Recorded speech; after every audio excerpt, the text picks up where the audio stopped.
Hello, hello.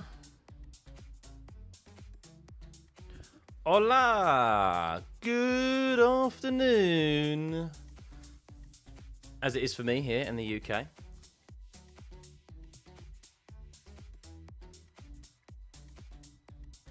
How are you? How are you? I've gone live a little early. A little early. A little treat for you all. Only 10 minutes, but it's early nonetheless. Hey everyone. Oh, are we in? Are we in for a very long wait for this race today? That is the question. That is the question, of course. The race was brought forward 3 hours. We should be going live at around 8 PM UK time, around 3 hours later than now. And yeah, the storms have been making their way through Miami. We'll have a look at the weather radar, of course, but it does seem that the rain is potentially going to hit Miami as the race starts. But yeah, it will unfortunately only get worse. But it's not because of the rain that the race has been brought forward. No, there is a state law that is in place that if there is any public outdoor event, if there is lightning within 8 miles of that public event that is outdoors, then it has to be postponed until the lightning clears and goes beyond that vicinity, that mileage, and yeah, basically everyone has to take shelter. That is for safety reasons. So it is not because of the rain, it is because of lightning. But wait, I can't believe it. We waited 5 weeks. 5 weeks for F1. And this is potentially what's happening. So.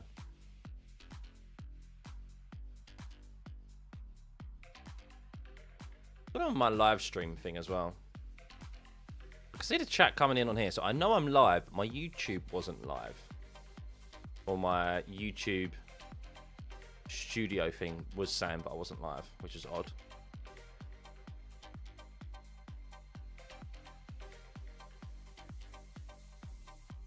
There we are. We are live. It is showing that I'm live. Cool. Happy days. Is it raining in Miami right now? So from the footage that I just saw, I think we may have had a bit of a pause in. We do have a bit of pause in the rain. Let's show you the weather radar that I've got right now. This is going to be really important today. Really a bit of important information. So here is our weather radar. That you can see here. Now, of course, you're just looking at Miami, the Hard Rock Stadium, where F1 is, of course, is very close to that dot. But this is the weather. That's the storm that came through this morning, basically, where you've seen all the images online of from the teams and probably people near the track. That's what brought all the rain down earlier. This is what they're keeping an eye out on. So there's a gap. You can see here. This is local time. And 1 PM is when the race is going to get underway. Keeps going.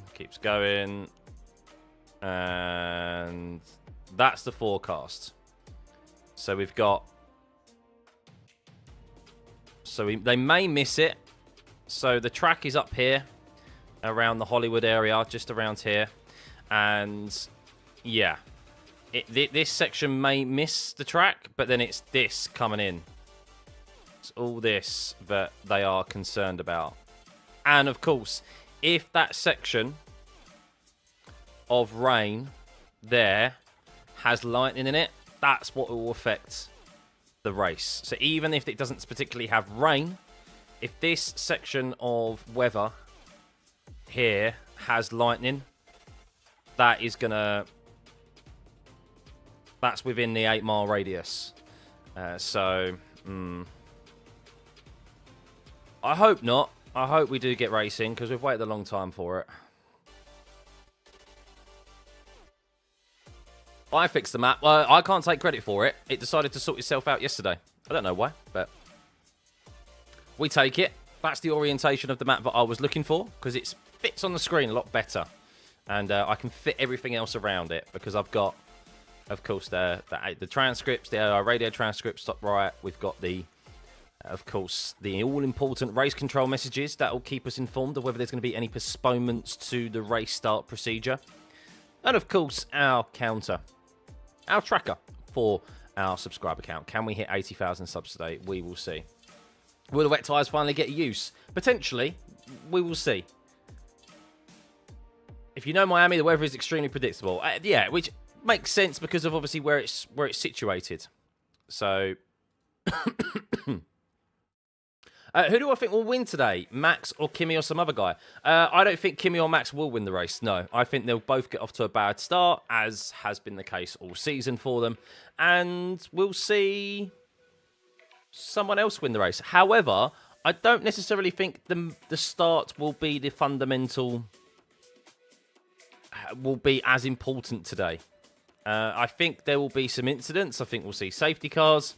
And I think it's going to be, I predicted a chaotic race at the start of the week, and I think that's what we're going to have in front of us. If we get a race, which I'm hoping we do. What teams had good race pace? It does seem that Mercedes had a decent race pace, supposedly. That's what the data suggests. But I think Ferrari were pretty good. McLaren, so news on McLaren yesterday.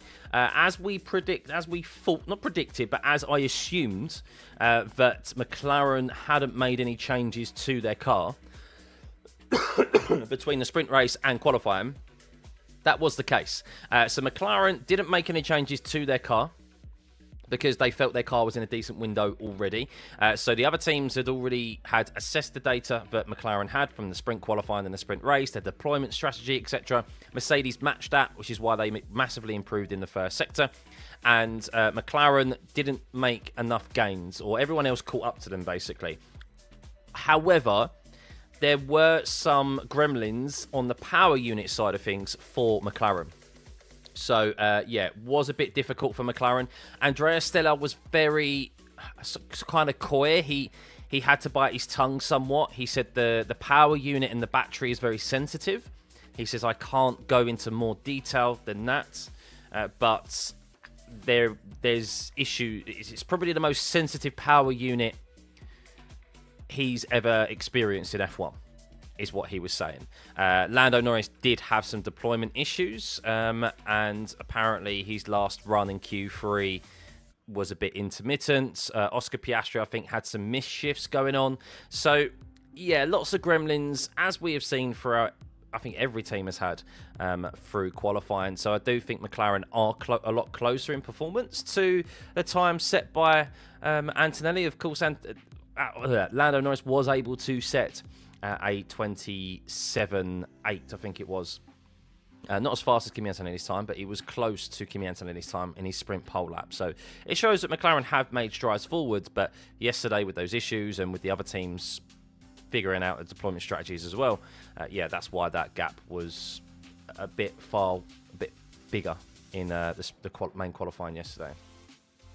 And something interestingly that Lewis Hamilton has said, he said he's going to spend less time in the simulator because supposedly the correlation, the data that they had in the simulator and getting to track, at least for him on his side of the garage, hasn't translated well. So he says he felt very positive in the simulator, but when it came to taking that data in real world out on track, it hasn't translated well. So correlation data, correlation issues maybe between the racetrack and the simulator, which is something Ferrari needs to get on top of. But yeah, that's it at the moment. Not much else to discuss on the weather. We'll keep you updated. It does seem like that we are still on course for a race start at 6 p.m. UK time. So 1 hour from now, or just under 1 hour, as you can see from my timer. We will keep you updated of whether or not that will change. We'll have a look at, we'll see whether the drivers make it round to their grid slots and do their sighting laps as we always do. But for right now, not much else to report.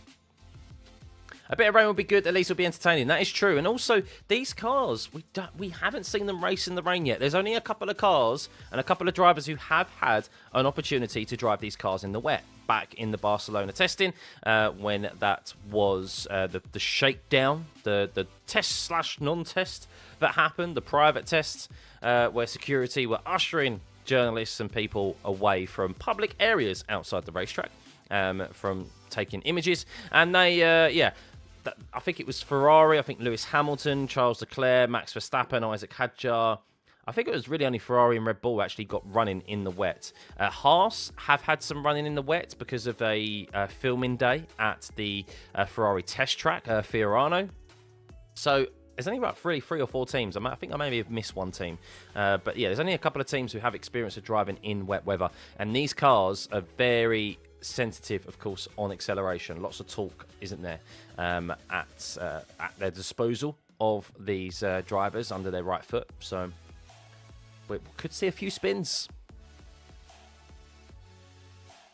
My predictions on the podium, I still think my predictions from the start of...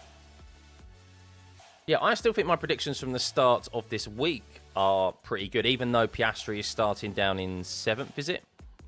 I have Piastri win, Lando 2nd, Charles 3rd. I think it's going to be a real topsy-turvy race. I do. Have I been to any F1 races in real life? And if I did go to one, which one? I haven't, Garth. No, never. I never have. One day I will. One day. You missed the feeling of staying up late for a race. I like the feeling of not having to get up mega early for a race. So this is quite nice, to be honest with you. And I'm actually quite glad it's been brought forward somewhat because I will be finished at a reasonable time. So it feels like I will still have some of my evening ahead of me. So if, of course, we don't get postponed much longer. Hey, Ro, thank you. Much appreciated. Yes, guys, if you are yet to hit that subscribe button, please do. Around 70% of you aren't subscribed. If we had every single viewer who wasn't subscribed for a race watch-along, we would have hit 100,000 subscribers quite some time ago. So if you could do, it'd be much appreciated. We are on the way there. Weather's not looking too good at the moment. I'm waiting. They're playing VTs right now on the Sky coverage. So there's not a lot to report. But I will try and see if there is anything else.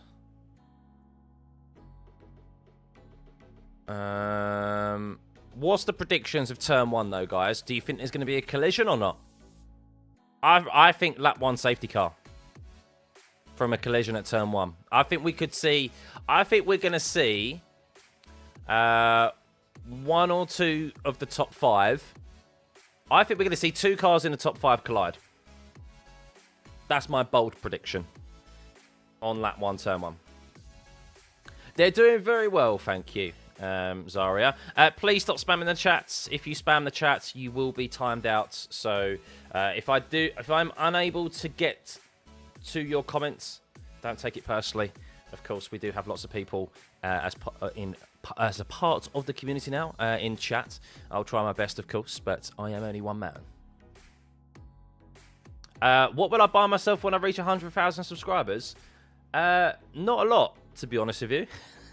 Because yeah, now it's on to wedding planning because me and the missus got engaged in the 5-week period. So yeah, I won't be buying probably really a lot. I will definitely buy myself a beer, maybe a couple of beers or a couple of ciders. To be honest with you, I like a nice pear cider, especially as the temperature's starting to warm up here in the UK.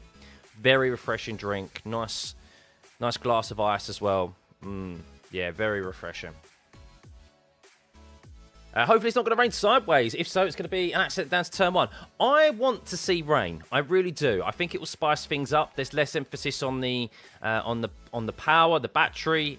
Boost is limited as well. So there's a lot more. It's more of a raw racing experience in the rain, even more so than it was previously, I think. So these cars are capable of driving in the rain. There's less spray thrown off of these cars as well.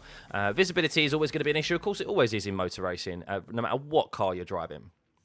But I think we will see it, and I'm intrigued to see it. And it will spice it up for sure, because, yeah, with it being the first experience that these drivers would have had of the majority of them driving in wet weather conditions. So I do want that. It's the lightning that is in the air, unfortunately, that is the concern. So if it's within an 8-mile radius. If you're just tuning in, the reason why there would be a postponement is because there's a state law that in Florida that if there is an outside public event, if there is lightning within an 8-mile radius of that event, then it has to be postponed and the spectators have to take cover. So, for safety reasons. Why are Williams so bad? I'm not going to use your exact word there, Norman, but why are they so bad? Massively overweight. Apparently, they did fail some crash tests. I think there is truth to that as well. So it's delayed their whole... it's probably put, a massive spanner in the works in their overall design. Something that maybe they were going to be thinking they were going to be possibly competitive. They ended up not even being competitive because they've had to go to a more safer solution, which means making the car heavier. So they're massively overweight, shedding loads of time just in that regard. And it's just not been good enough, really, considering all the promises that they had, James Vowles has made. What are my opinions on the F1 Sim Racing League so far? I don't watch it. I'm not a big fan of the F1 games, to be honest with you. So I don't really keep an eye on them. Why is F1 dead as a sport? I disagree that it is dead. I disagree with that sentiment. It is definitely not dead as a sport. It's bigger and better than it has ever been. And yes, the regulations aren't perfect, but I've enjoyed the first 3 races. I have, really. Some of them are not. Some of them have been not as good as others. I don't think Japan was particularly good. Oh, Man United just scored 3-2. But I think F1 is just in a good place. I mean, look, last year we had more boring races, a lot more boring races than we have had at the start of this season. So,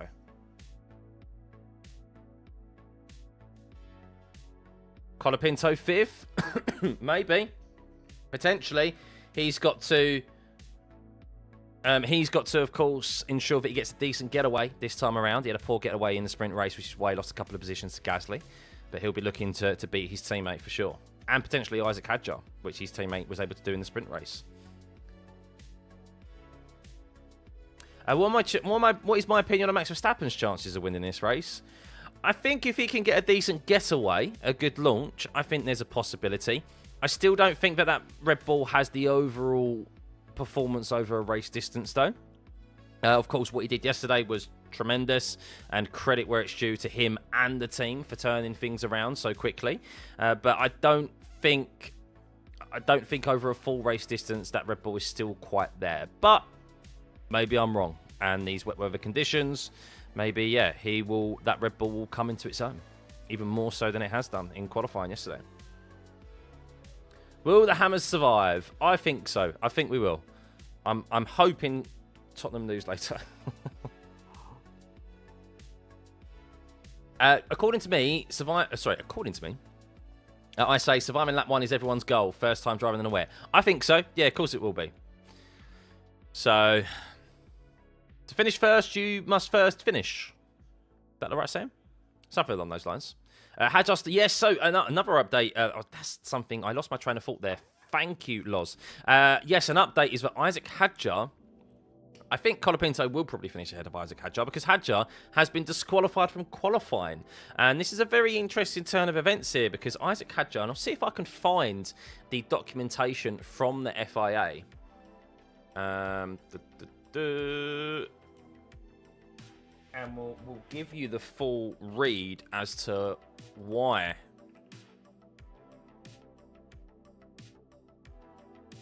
he was disqualified. So, right.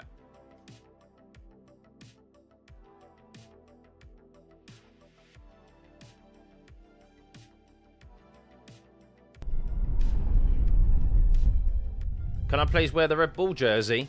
I'm not wearing it today. No. It's too hot. It's like kind of like a jacket. So, Isaac Hadjar was disqualified from qualifying and will start at the back of the grid. And this is due to a technical infringement. So, what he has done, this is Stuart heard from the team reps, They did not dispute the findings of the technical delegate, that portions of the left-hand side and right-hand side floorboards were protruding 2mm, a whole 2mm, out of the reference volume for the floorboard. This is a breach of the FIA F1 regulations and unusual consequences following admitted breach of the technical regs. So, yes, there you go. Laurent Mekies has come out and apologised to Isaac Hadjar and the fans and the team. But yeah, I'm not sure if Max was also measured for the same thing. I am yet to see. I tried looking for confirmation, but his car was also looked into. All I have seen is that anyone who said that his car had been measured as well was a Max Verstappen fan, so not really from any reputable source. I was trying to find from a reputable source somewhere that could actually detail that Max's car had been checked in the same manner, but I couldn't find that. So maybe Max has got away with one. I don't know. Or maybe Max's car is well within tolerance. Just because one car is out doesn't mean that the other isn't. I don't know what causes this, to be honest, to be 2mm out. Is it because of somehow them doing the setup? Is it because something wasn't correctly installed? I don't know. I haven't got the exact reasons as to why he was 2mm out of reference. So, because it seems like it's, when they say protrude, I mean, it's an odd one for them to be protruding, because it's not like it's something that I think has been caused by them, by something caused out on track. It's something that has happened prior to them getting out on track. So, is it currently raining in Miami? I don't know. I don't know right this second, because they are not showing any TV coverage right now or footage of the actual weather conditions, which is diabolical, really. But this is the weather right now over Miami, as you can see. Let me just refresh this.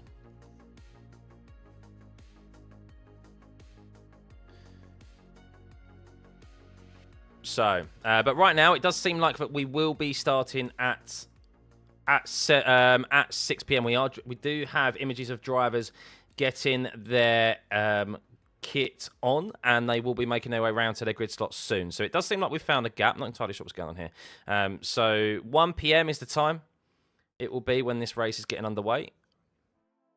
So there is a gap now, but it's lightning that is the issue. So I think we're going to get this race underway. This is maybe the concern, this little pocket here. And then later on in the race, we've got all this potentially making its way over. So we may get an hour of racing before it's postponed. I don't know, but that's the current situation. And you can see there, it says no rain at the moment. No rain.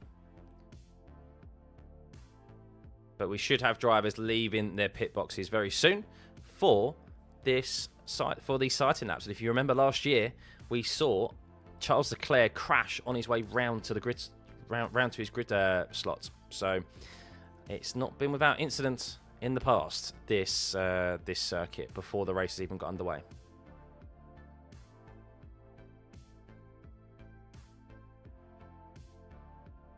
Uh, 2026 isn't doing well to retain new fans of the sport. You think? I think they are doing a good job, to be honest with you. Look, I actually do agree to some degree Stefano De Benicali's comments. I think for the general fan, for the casual fan, they don't care about the technical side. They don't care about whether or not they're watching a car slow down somewhat on an onboard, or seeing it slightly slow down at the end of a straight, because they're casual fans. They care about overtakes. They care about the entertainment side of things, whether a race was interesting or not, whether there was a battle for the race win. And that's kind of what we've got at the start of this season. Of course, yes, there was the eventual winners of Australia and China were comfortable, but the battles that we've seen, to the casual race fan, that's exciting for them. Not everyone's as involved. This is the beauty of our sport, really, is that you can be as involved in it as you want. You can get really down into the nitty-gritty side of it, of the technical side, of what makes an F1 car click, and all the different technical components. the development side of things, the development game. And then you can be as casual as you like and just tune in on a Sunday and root for your driver, root for your team, or just tune in to watch some good racing. And they don't care if it's yo-yo. They don't care if it's those sort of fans. They don't care. So, to a certain degree, I think F1 is still... F1 obviously still has to find the right balance because they need to keep, of course, the drivers happy and the teams happy, and still, of course, us long-term fans happy, because yes, it's all well and good at getting new fans, but you still want to keep your core fan base happy, race fans, and hopefully, I mean, they're kind of doing some tweaks to try and combat that, which is obviously a good thing. So yeah.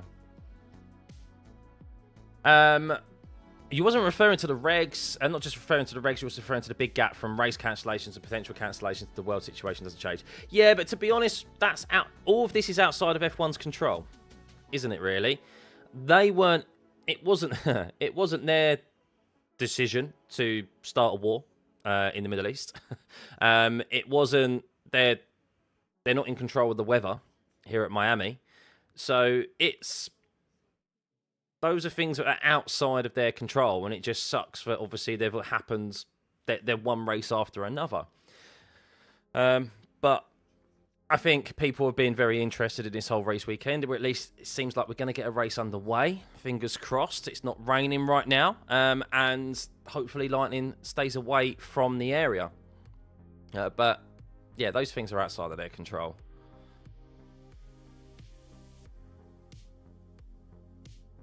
As a casual fan, I was hoping new rules would bring up other teams to compete for wins, but it's the same teams again.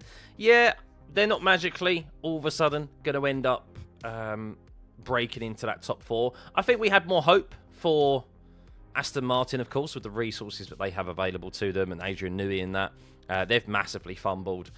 Williams, I think there was a bit more hope for Williams as well, because they have been progressing well with under James Vowles. So for them to have the poor start to the season that they've had is, a massive disappointment for anyone who is a Williams fan, and especially a Carlos Sainz fan, Alex Albon as well. I mean, Alex Albon has had issues every single race weekend, which is a real shame. Hello, good to see you. Hey, Rob, good to see you, mate. When do you think we'll have a graphic for battery usage during the race? Never. I don't think we'll ever get full access to it. I really don't. I think we should, but I just don't think we ever will. The teams aren't on board with it. They only ever show it briefly, don't they, via on-board shots. What other motorsport do I watch outside of F1? I don't really watch much more, to be honest with you. Which is endurance racing. I keep an eye on. I keep an eye on F2 races, but obviously, I've got a little girl and I've got a full-time job during the week. So, yeah, there's only so much room up here for me to concentrate on. Right, we should have drivers making their way around on their sighting laps. Let's get the text up for you all so that you aren't wondering if this race has actually started. No, drivers are making their way to the end of the pit lane to do their sighting laps. We'll give you an update as we watch them head their way around to their grid slots. Whether or not the track is in wet conditions or not. How's the weather looking? I think it's dry at the moment. It is dry. So the track is currently dry. No umbrellas out in the stands or on the grid. The TV coverage, so it is a dry track at the moment. It is a dry track, but that could change. Pit exit is open. So we are currently on course for the race to start at 1 p.m. as it has been brought forward by 3 hours. So the session countdown timer there at the top of your screen is correct. We have just over 39 minutes until this race gets underway. But I do suspect we will see some rain at some point. And yeah, hopefully that doesn't mean lightning, but we will see. Did Liverpool win? The game is still ongoing at the moment. Man United are 3-2 up. They were 2-0 up. Then it went 2-0. That's 3-2. Morning, Jarvis. Good to see you, mate. Welcome, welcome. What if Hulkenberg gets another podium? Well, I think there's an opportunity here today. Is there an opportunity? We'll see. I hope there's an opportunity for a bit of a chaotic race. I still think even without the wet weather conditions, we will have maybe a turn 1 incident. Pro took advantage of practice the past few days. What's my opinion on that? Practice what? What, starts or just practice in general?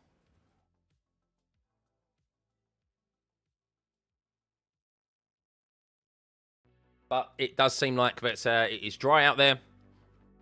No rain. Of course, if you want to keep up to date as to whether it is raining throughout the race, there is a little notification up here, but it says rain.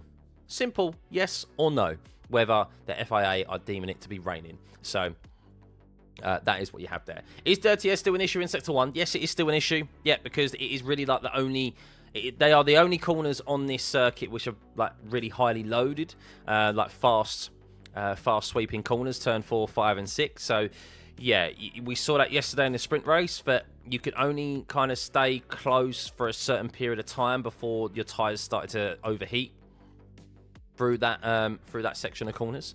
But hopefully I think we still saw some good racing yesterday. Yes, it fizzled out, but I think we still saw enough to be happy that there'll be a decent race ahead of us.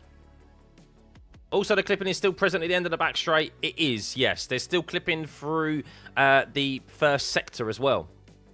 I saw, watching Kimi Antonelli's onboard lap, there was clipping through 4, 5, and 6.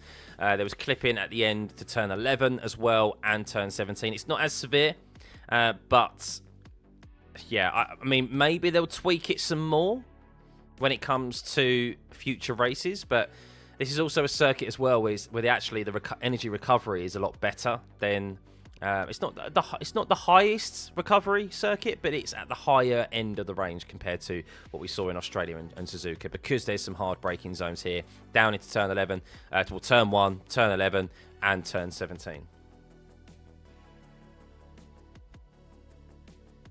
Ted Kravitz just said there is a band of rain coming in. So just because they're on slicks right now doesn't mean that they're necessarily going to be starting on the slick tyres. Of course, we will have a look at the options available today. Whether or not they are going to come to fruition, we will see. But we'll still run through the strategy options, the tyre allocations that the drivers have available to them. And because they could very well be starting on some of these, they could very well be starting on the soft or medium or hard compound tyre, depending on which choice they decide to make. So it doesn't seem to be any incidents at the moment because of the dry conditions out there. But rain is on the way, and we'll have a look, of course, at that all-important. We will have a look at that all-important weather radar in just a moment. I'm just trying to see if there are. Okay, so Pirelli haven't posted that, which is a bit frustrating, but okay. Let's go elsewhere.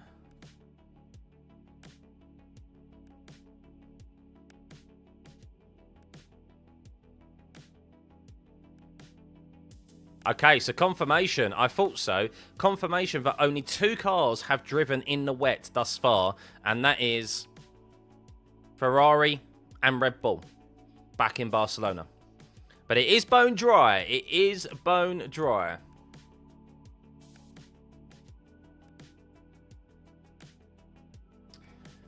Hey, Rory, good to see you, mates. Thank you, buddy. Likewise, man, you're smashing it. Nearly at 500,000. Oof.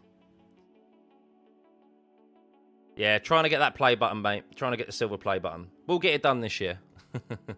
The cancellation of Saudi and Bahrain hasn't helped. Was Hadjar disqualified for having the floor extensions? 0.2 millimeters extra. 2 millimeters. So you're talking 0. So it was 2 millimeters.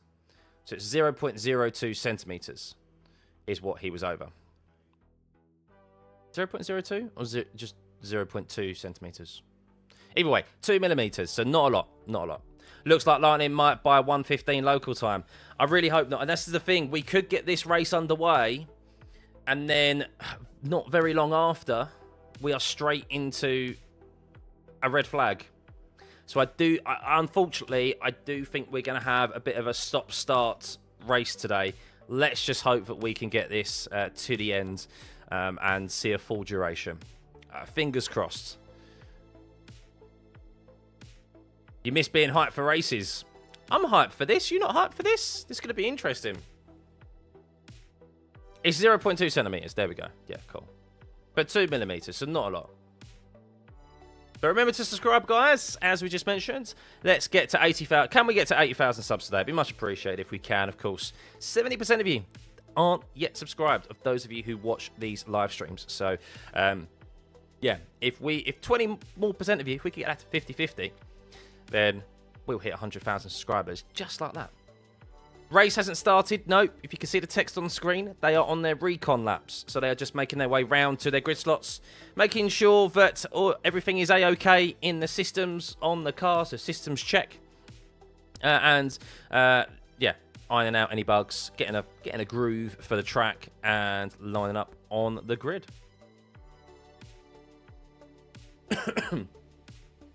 How long can they go on inters? Depends on how dry it is. How much it dries up. That's really with inters. I think they're very durable inters. They can go for a very long time, as can the wets.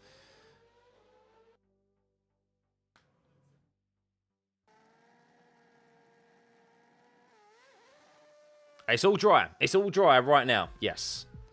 Dry, overcast out there, but rain is on the way. Rain is on the way. So, the mentioned is the order to start. Right, I missed the sprint and quali. Yes, so what you see right there in front of you is the order for today's grid. Unless anyone is unable to make it to their starting grid, as we saw Nico Hulkenberg failed to do that yesterday in the sprint race, we do have Isaac Hadjar, who was disqualified, so he starts dead last today, was going to be starting 9th, so that's promoted everyone below him up 1 position. So Gasly now starting directly alongside his teammates, Nico Hulkenberg at P10, Lawson P11. So yeah, that is the only change in the starting grid from yesterday.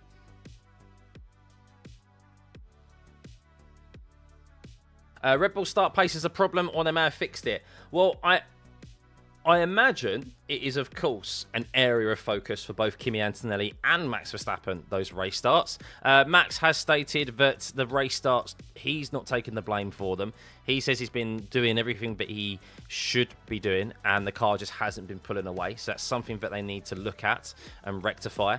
And then Kimi Antonelli, I think it's a bit of both. I think the Mercedes isn't a great starting car anyway, and they still haven't got on top of that. And Kimi, well, the only good start he's had thus far, and you can even call it a good start, it was just kind of a not as bad start as previously.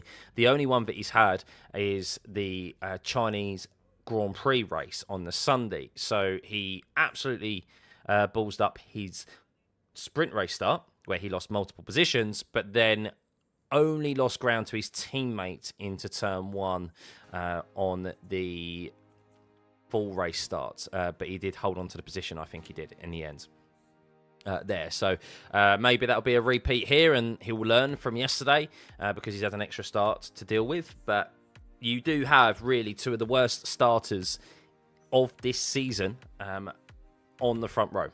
So that's going to be interesting. And then you've got 2 of the best starters of the season on the second row, because Leclerc in that Ferrari we know launches very well, and Lando Norris has also been launching in that McLaren well as also. Keeping on the eye on the wind direction. On the wind has changed direction from when the feed started, and we saw a drop off yesterday from possible headwinds. Yeah, that's definitely going to play a factor. You just give me a virtual hug. Ah, oh, lovely. Thank you, thank you. So pit exit has been closed. It does seem like everyone has been able to make it round to their grid slots without incident, even though they are just, there's a couple of drivers still out on track. Getting there. Dry track conditions for now. So let's have a look, shall we, at the race strategy options for today. What drivers have available to use to start this race? And, yeah, that all-important weather radar.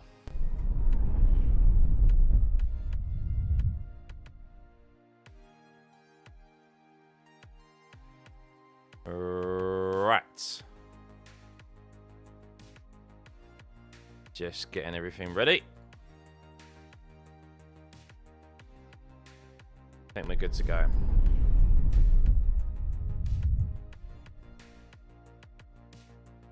So,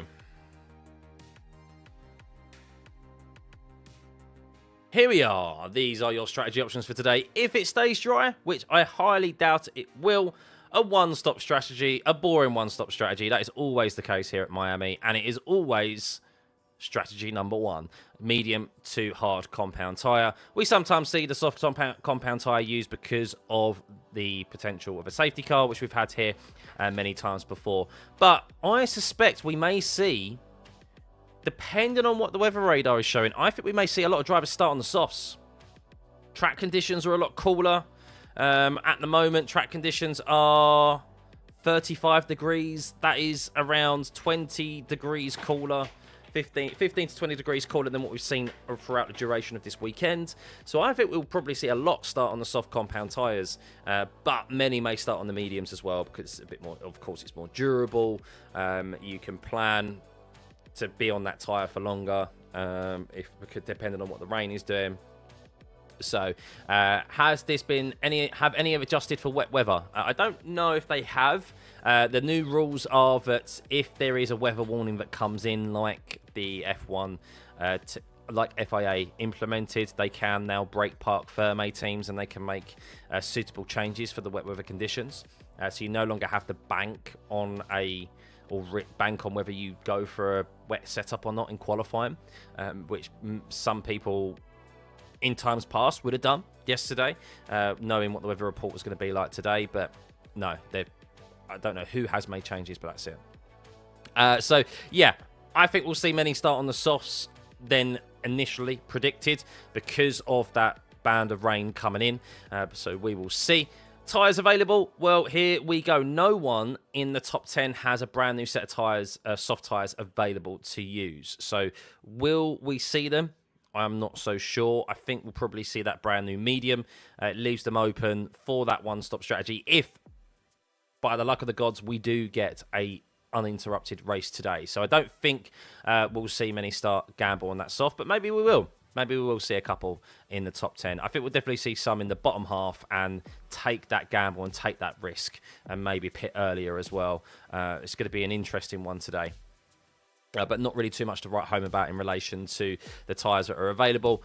They all have basically one brand new set of hards to use and one brand new set of mediums. So if it's dry, it's going to be a one-stop race. So this is the all-important one here. The pit stop loss time. So green flag, quite a short pit stop loss time here. Only 19 seconds, one of the shortest on the calendar. Pitting under the VSC. Our safety car is 10 seconds, so 9-second advantage if there is a timely safety car or VSC. Of course, many lost out on that safety car last time around in Suzuka, didn't they? Most notably, Oscar Piastri and George Russell, and Kimi Antonelli pitted at the right time. He was on the right side of it. Safety car, we've had 50% of the races here have a full safety car. 75% of them have had the VSC with no red flags to date. So very high possibility of a safety car in some form. And I think we're going to see that again today with the weather forecast. As you can see, it says 66% chance of rain. Of course, that's been posted since yesterday. But I still think that's highly likely that we're going to get rain in this race. And then the race simulation pace. Make of this what you will. Mercedes, they say, is fastest, with Ferrari second and McLaren a close third. Red Bull in fourth, so we'll see how Max fares in that Red Bull. Great lap from him yesterday, but does it have the race performance compared to Mercedes, Ferrari and McLaren, who looks to be quite close? And then Aston Martin, unsurprisingly, and Cadillac, very slow. 2.64 seconds slower per lap than Mercedes. Oh my goody God, that is a massive, massive gap, isn't it? Will it hit or miss the track? Let's see. Let's see. So this is your weather radar. Let's do a refresh, shall we? This is from AccuWeather. And let's see. So Miami, this is this section that we're looking at here. And it is somewhat dissipating, I think. So where's Hollywood? Hollywood's like here. So that's where the track is roughly.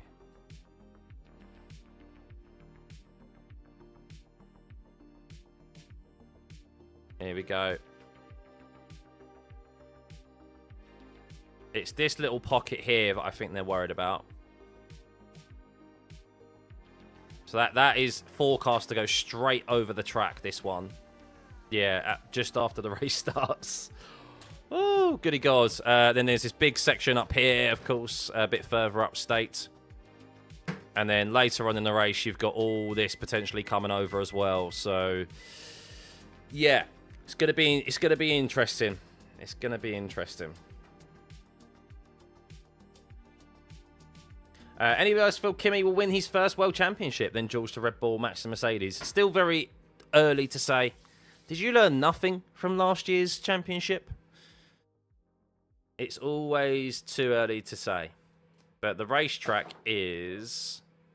where is the racetrack? Here. Nope. Where is it? There we go. There's the racetrack right there. You can see the outline of it. The Hard Rock Stadium. And there's that bit coming through. So it's forecast to come straight over the racetrack, that little pocket. And then another section coming over as well. Now remember that if there is lightning in any of these pockets of rain here, if it's within an 8-mile radius of the racetrack or of the public event, there is a state law that means you have to postpone the outdoor event and spectators have to make their way to safety. So that is why this has been brought forward, and they're hoping that they're going to avoid the worst of it. But I mean, that looks like it's going to go straight over.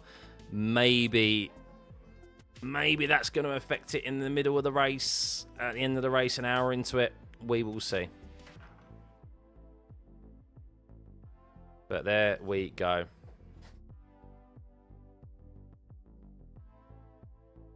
Right. Don't know why there's a double yellow in the last corner.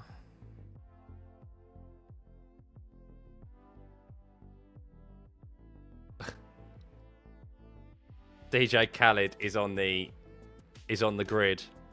And he's just gone to Martin Brundle. Hey, say live. You're live to my fans. Say hello.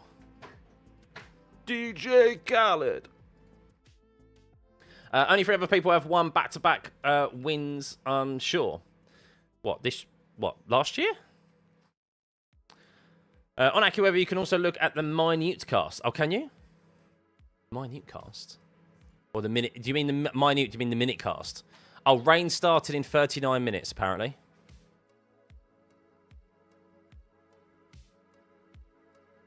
So, yeah, it's definitely on its way. It looks like it's definitely going to be on its way. Light rain started at 11 minutes past 1.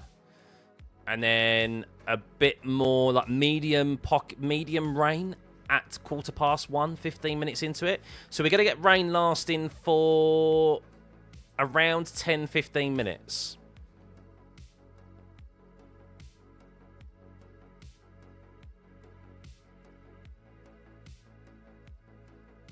Interesting, interesting. Of course, the wind's going to play a factor here as well. We'll keep an eye on it, though. Hopefully, just bits of rain, short showers, unfortunately. I'd like to see some rain, for sure. I don't know why there's yellow flags at the end there. Why do they keep throwing them? That seems a bit odd. I wonder what they had planned as well. So this was the track last year, wasn't it? Where they did the F1 Lego cars for the Drivers' Parade. I wonder what they had planned for the... I wonder what they had planned initially for this. If rain goes over Miami Gardens, it will hit the track, will it? Fair enough. But get your votes in of who you think is going to win this race, guys. At the moment, 26% of you think Kimi Antonelli is going to win this race. 46% say Max Verstappen. Charles Leclerc, 18%. And Norris, 10%. I'm actually going to end the poll because I don't think anyone is going to catch up to Max now. I think that's pretty much it with 2,500 votes. I'm going to run another poll. And... let's see.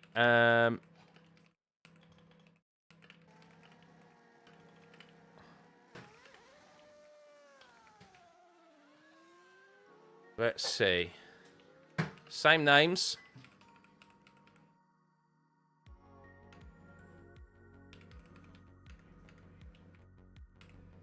Who will lead out of turn 1? Who will lead out of turn 1? Kimi Antonelli, Max Verstappen, Charles Leclerc, or Lando Norris? That's an interesting poll. That's an interesting one. Get your votes in, guys. Can Verstappen still have a chance of winning the World Drivers' Championship if the car is fixed? I think so, yes. I think so. I said yesterday that obviously he's on the back foot, of course, because he's already had a retirement. But it's still a very long season. And if we learnt anything from last year, the Mercedes boys fighting, and if Ferrari get involved, and McLaren, like there's a lot of potential for you to capitalise. If he becomes a dominant car for quite a portion of the races this year, then yes. But if the championship is a lot closer and a lot more spread out, shall we say, and the points are spread out more, he could quite easily in some races also finish 7th as well. So I think the championship is set up to be very well after this weekend, from what I've seen thus far. It shows that the development curve and the development race is going to be really interesting and steep this year, and that the teams really need to be on it. Mercedes, of course, are bringing a big update when it comes to Canada in a few weeks' time, so that's also going to be interesting to see whether they go back to their dominant self. But no one's going to stop. No one's going to stop, are they, developing? Definitely going to be free wide into turn 1. I think so. And Max Verstappen made contact yesterday, didn't he? He found himself in the middle between Lewis Hamilton and Pierre Gasly, but still came out on top of him. He was swallowed up under that race start, and he so nearly had a big collision there, but a bit of contact from both Gasly and Lewis Hamilton when he found himself in the middle. He still came out ahead of them. Problem with Ferrari, they have quick starts but don't have the pace to stay ahead. We'll see. We'll see. Antonelli messes up his start. I would say, I think he'll make a better start than yesterday, but I don't think it will be a good enough start for him to hold on to the race lead into turn 1. That's my prediction. I personally think Charles Leclerc will lead into turn 1 because he's on the cleaner side of the racetrack. He's starting behind P1 because he's in P3. He's on the odd side of the grid. I said the odd numbered side of the grid, which means he's still on the cleaner side, the racing side of the grid. Max is on the dirtier side, as is Lando Norris as well. And I think Charles will make a better start, and I think he'll go around the outside of them both into turn 1. But with that comes a lot of risks as well, of course. With that comes a lot of risks. Championship would depend on batteries, not talents. That sucks. I don't know. I mean, yes, it is definitely leaning towards that way more so, obviously, than the tech side. But F1 has always been about if you can build the best car and so forth. But what I don't like about the cars at the moment is that there's still a lot of randomness to do with the batteries and the power deployment. Still don't like that. McLaren alluded to that yesterday as well with their lack of performance. I expect them to have a better race today. But there's still that machine learning algorithm hoo-ha that is going on that is providing too much randomness to whether these drivers can extract the pace and the potential out of these cars. It's better with the tweaks that they've made in the 5-week break into this weekend, but still not enough. I think something needs to be done more to that AI, that machine learning algorithm ridiculousness, because that's taking the control away from the drivers. If rain happens, Max have a great chance, and now the car is also better than before. Yeah, we'll see. We'll see. He's one of the few drivers who's had an opportunity to drive in the rain as well. That we are talking about software issues in F1 is mind-blowing. Yeah, it's a bit ridiculous, isn't it? What is going to be the tyre of choice? We'll see. Oh, there we go. Risk of rain for the F1 race is 40%. So that's come down. That has come down somewhat, guys. I thought that would be a bit higher. So not as high as initially thought. Important day for George's psyche. Yes, for sure. I think it's going to be a long day. I think it will be a long day today. There may be some stoppages, whether that's because of lightning or not, we'll see. You don't like the fact that we're using AI at all in racing. AI isn't perfect and someone would get seriously hurt. Well, it's been proven to be already that it's not it's not reliable enough, is it? In F1. So I don't know why there's so much reliance on it.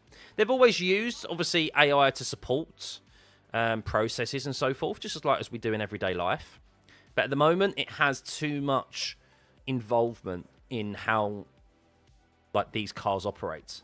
And I don't like that. It's removed the driver from making key decisions to how they go racing.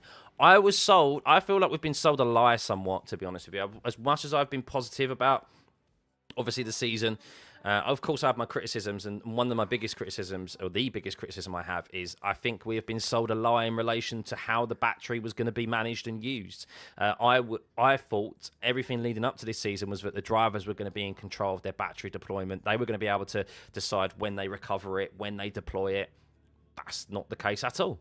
Yes, they're in control when they press the boost button and the overtake button, but they're not in control of the battery throughout the whole duration of a lap, are they? That is down to the AI, the machine learning side of it, an algorithm, which has really got in the way of these drivers driving these cars. But yeah, there we go. There we go. I still think we're going to be in for an interesting race. Antonelli, of course, on pole position. Can he be the first driver to win the full race at Miami from pole position? We have never had a race winner win from pole here. Fact. So can Antonelli break that curse? We will see. Just 12 minutes left until this race gets underway, or until we get to the formation lap. Of course, thank you for everyone for tuning in. As always, hit that like and subscribe button. I'm trying to hit 80,000 subscribers today. Big thank you for tuning in. We'll be back, of course, for Canada in a few weeks' time. I'm going to do my driver ratings as well. They'll be out tomorrow. I'm wondering whether or not I just do a live stream for those. Maybe we'll get it a bit more interactive with you all. I'll decide on that tomorrow. But yes, just under 12 minutes. Charles Leclerc saying, you there. How impacted is this race going to be by the weather? I'm looking at the weather radar right now. Let's have a look again. So, weather radar is still showing. Let's have a look here. So, we have the weather radar.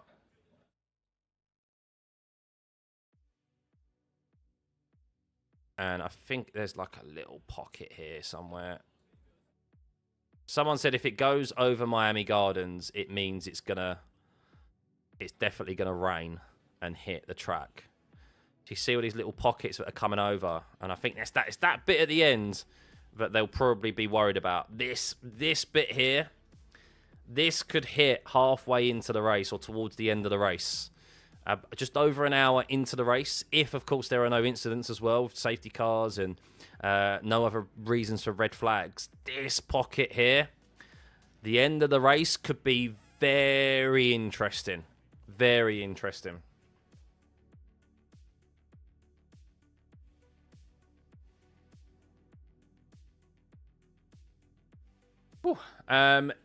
Is Merck even good in the wet, Antonelli? Well, there's two teams who have had experience of driving in wet weather conditions.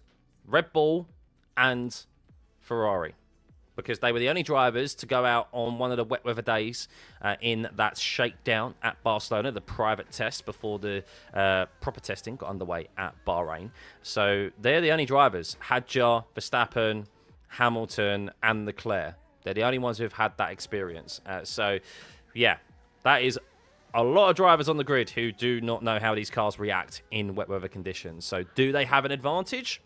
You have to suspect that they do, because these cars have a lot of torque underneath them. They've already said, we already saw the early stages of practice, didn't we, in Bahrain? Lots of drivers spinning the cars.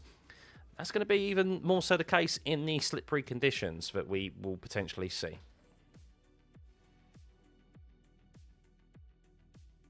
Using the race start timer to know when my fries are done.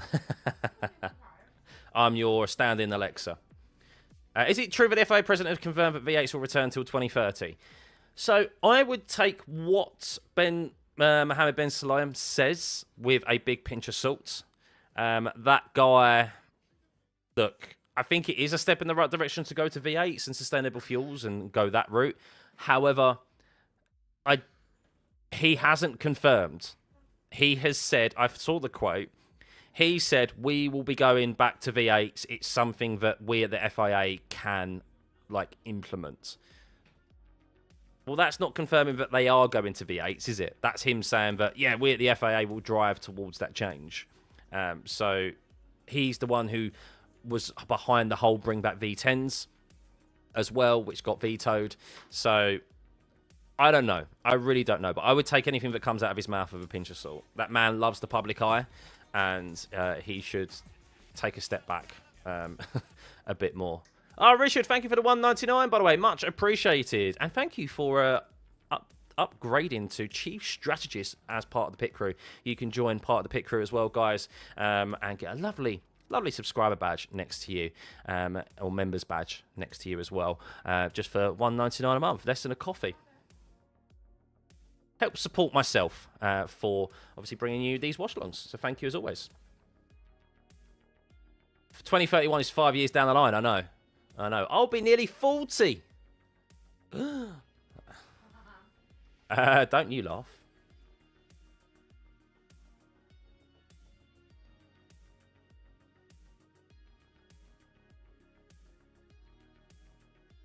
Why is Signs in corner 2? He's not in corner 2. That's just a transponder thing.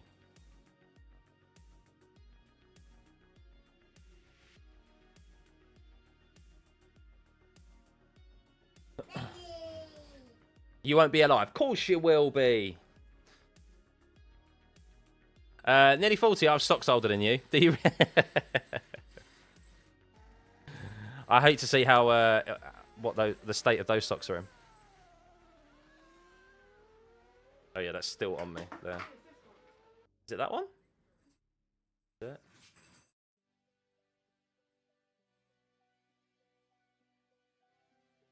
No, it's coming from up there. Yeah, when you stand in the way. Yeah.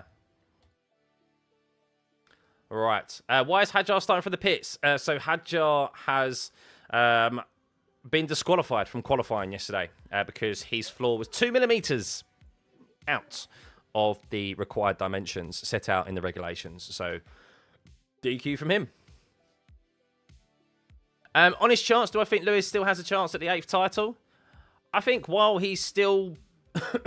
while he's at Ferrari, he still has a chance for sure. But I still think they've all got a chance of winning a title, to be honest with you, because it's a very long season. You just need to keep scoring points and never say never. But look, we'll know more, obviously, the more races that we get under our belt. We're now going to go into a 3-week break after this, unfortunately, after only having 4 rounds completed. And then the races come thick and fast in the middle of the season. So... yeah, that's very quickly we're going to get a shape and an idea of how the championship is looking. Of course, it's never the be-all and end-all, though, because we saw at the midpoint last year how it can completely change and how the pressure of winning a world championship can get to you, as we saw with Norris and Piastri, allowing Max Verstappen back in, and even McLaren as well, as a team. So, yeah, while Mercedes have, of course, got a quick car, they've got 2 drivers who are going for their first ever world title. And we saw last year what that can do to top drivers and teams. Does Max still have that problem with the start? Like in starting of the season, I saw he lost 2 places in the sprint. He does, yeah. I mean, that's something that is ongoing at the moment with Max, and he's hoping that will be rectified for today. Otherwise, he'll be susceptible again. Richard, thank you for the $9.99. You're too generous, man. Too generous. Thank you, buddy. The driver contributes less now than before to the outcome or success of their race or ride. I mean, they still have a massive, massive contribution. Without the driver, the car doesn't function, of course. I know I'm being very pedantic there, but they still make the difference to drivers. Of course they do. But there is less emphasis, obviously, when it comes to qualifying now, of them being able to make the difference. Okay! That is probably the least boring starting grid we have seen. Or the most boring starting grid we have seen. Sorry, not the least boring, because that means it's exciting. That is the most boring starting grid we've ever seen with those tyre blankets coming off there. Every single driver starting on a brand new set of mediums. I get it. It's a sensible decision, but I did think we'd see maybe 1 or 2 drivers start on the softs. At least a couple of drivers. They're all going for the same thing. So, yeah. Bit surprised about that, but hey-ho, there we go. Everyone on the mediums, and that leaves them open, of course. If there is no rain that comes in, they can go to the standard one stop that is the preferred choice here at Miami. And, of course, it means that they can, pit, go long enough or pit in whenever they want onto those intermediates or wet tyres when the rain eventually arrives. Right, guys, time for a quick loo break as we are 3.5 minutes away from this formation lap getting underway. I suggest you guys do the same. Go to the loo, nip to the loo, top up your beverages, fill up go grab some snacks because we're about to head into this Miami race. But thankfully, even though it's happening 3 hours earlier, it is going to start on time with a risk of rain of 40%. Back in a jiffy.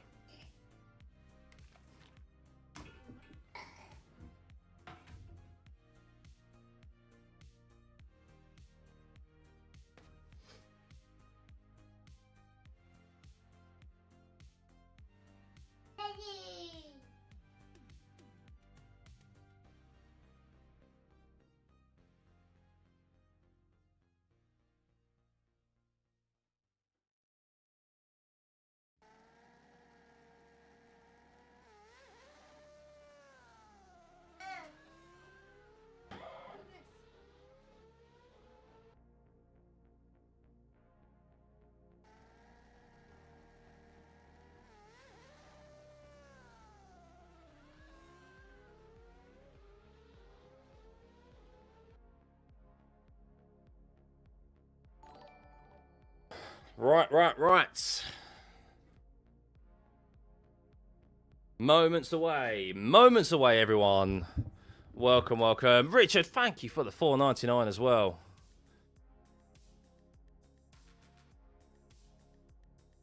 We will run. Oh, Hadjar, he's actually starting on the hards. Yay, Hadjar. He's the only driver to go against the grain here. Disqualified, unfortunately, from the qualifying yesterday, which is why he's starting from the pit lane. He should have been starting 9th, but alas, he is starting from the pit lane, which has promoted everyone behind him up one position. Gazzy now starting alongside his teammate Hulkenberg there in the top 10 now. Lawson 11th, etc. We will run through the full grid when they are on their formation lap, which will be getting underway in 1 minute 30 seconds. But welcome, everyone. Hope you have had a good day. I hope this race starting 3 hours earlier hasn't put you at a disposition here, but thank you for tuning in. As always, just under 4,500 of you tuning in right now. Let's get this stream to 1,000 likes before the race gets underway. That'd be absolutely amazing if we can do that before the race starts. Just over a minute, you can do it. Let's set you guys that challenge. And of course, if you are new here or if you've been here for a long time and you're yet to hit that subscribe button, please do. What is holding you back from doing so?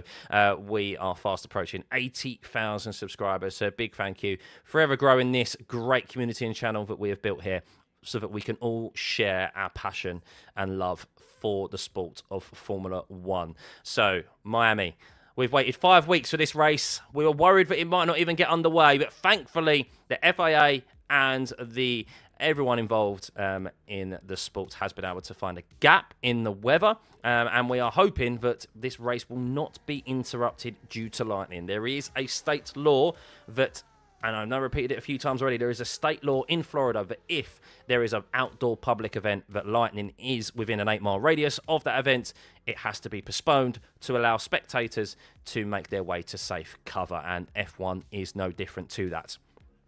So it would have to adhere to those rules, and that is the concern as to why this race has been brought forward 3 hours. There is rain in the air, 40% chance of rain, a bit lower than we initially expected it and forecasted, but we do expect that later on in the race it will potentially hit. So this race, even if it does maybe fizzle out, as can be the case, of course, in Formula One, it will probably get exciting towards the end, so be sure to stay tuned. Right. Formation lap is about to get started here as the countdown to the timer, it has hit 0. We have our drivers for the second time this weekend making their way round on their outlap for the start of a race. This time around, it's not 19 laps like it was yesterday in the sprint race. It is a full 57 laps here at the Miami International Autodrome. The 5th year that we are heading to this circuit. Remember, no one has won this race from pole position. As we run through the grid here, let's start with our pole sitter, Kimi Antonelli. And he is our championship leader right now. Let's just have a look at those championship standings, shall we, quickly, as I will keep them to the side. You can see here that Kimi Antonelli leads by 75 points. Of course, he got a 5-second time penalty yesterday for a track limits violation. So that means that instead of gaining a point on his teammate and extending his lead to 10 points, it has been reduced to 7. Charles Leclerc on 55 points. He's 20 behind Kimi Antonelli within a DNF of Kimi Antonelli. And, of course, a race win from him. Hamilton in 4th, Norris in 5th, Piastri in 6th. Verstappen moved up into P9 after scoring a good haul of points yesterday as well. So we'll keep you up to date on those. And, well, Kimi Antonelli is your pole sitter. Will he be able to break the curse of the Miami circuit when no one has been able to win from pole position? Fact, Max Verstappen starts on the front row, but on the dirty side of the racetrack. Arguably two of the worst race starters in this season are on the front row. Will they be able to lead down into turn 1? The poll suggests that Verstappen will lead into turn 1, but they have two of the fastest starters in Formula 1 this year, in Charles Leclerc in the Ferrari, starting in 3rd, with Lando Norris in P4. George Russell is in P5. He's looking to try and minimise the amount of damage he can at a track that he openly said is one of his weakest, as Lewis Hamilton also looking to try and make a fast start, as he has done at every race thus far, with qualifying being a bit subpar. Oscar Piastri had issues in qualifying yesterday. He's looking to try and maximise result here, a race winner last year, if you remember. Franco Colapinto starts in P8, out-qualifying Pierre Gasly, his teammate again. A good weekend for Franco Colapinto. Gasly moves up 1 position due to Isaac Hadjar being disqualified from qualifying for that technical infringement, with his his floor being out of the regulated dimensions. He starts from the pit lane. So everyone below P9 was promoted up a position. Hulkenberg now starts 10th with Lawson in P11. Ollie Behrman in 12th, Sainz in 13th. Esteban Ocon is in 14th with Albon in 15th. Arvid Lindblad is 16th. Alonso is 17th. Stroll 18th. Bottas is 19th. Perez 20th. Bortoletto, who had an issue and wasn't even really able to set a lap yesterday, is starting 21st. And Isaac Hadjar is the sole driver on the hard compound tyres, starting from the pit lane. That is your grid for the Miami Grand Prix. We are moments away from this race getting underway. We've waited such a long time for it. We're going to have to wait another 3 weeks after this as well, until we head to another sprint race in Canada, Montreal, and then the races will be coming at us thick and fast with a triple header as we make our way into the European swing of the calendar, and hopefully there will be no more postponements to any races. So Antonelli lines up there on the front of the grid. We are waiting for Isaac Hadjar to make his way to the back of the grid. I'm not sure if he's starting from the pit lane. He is indeed, so we will have to wait for Gabriel Bortoletto to make his way to the end of the grid slots here and line up in that Audi. And we are moments away, with rain potentially on the horizon, on its way, hitting in around 15 minutes time. How hard will it be? Here we are, drivers. Bortoletto lines up at the back of the grid. Here we go. 1, 2, 3, 4, 5.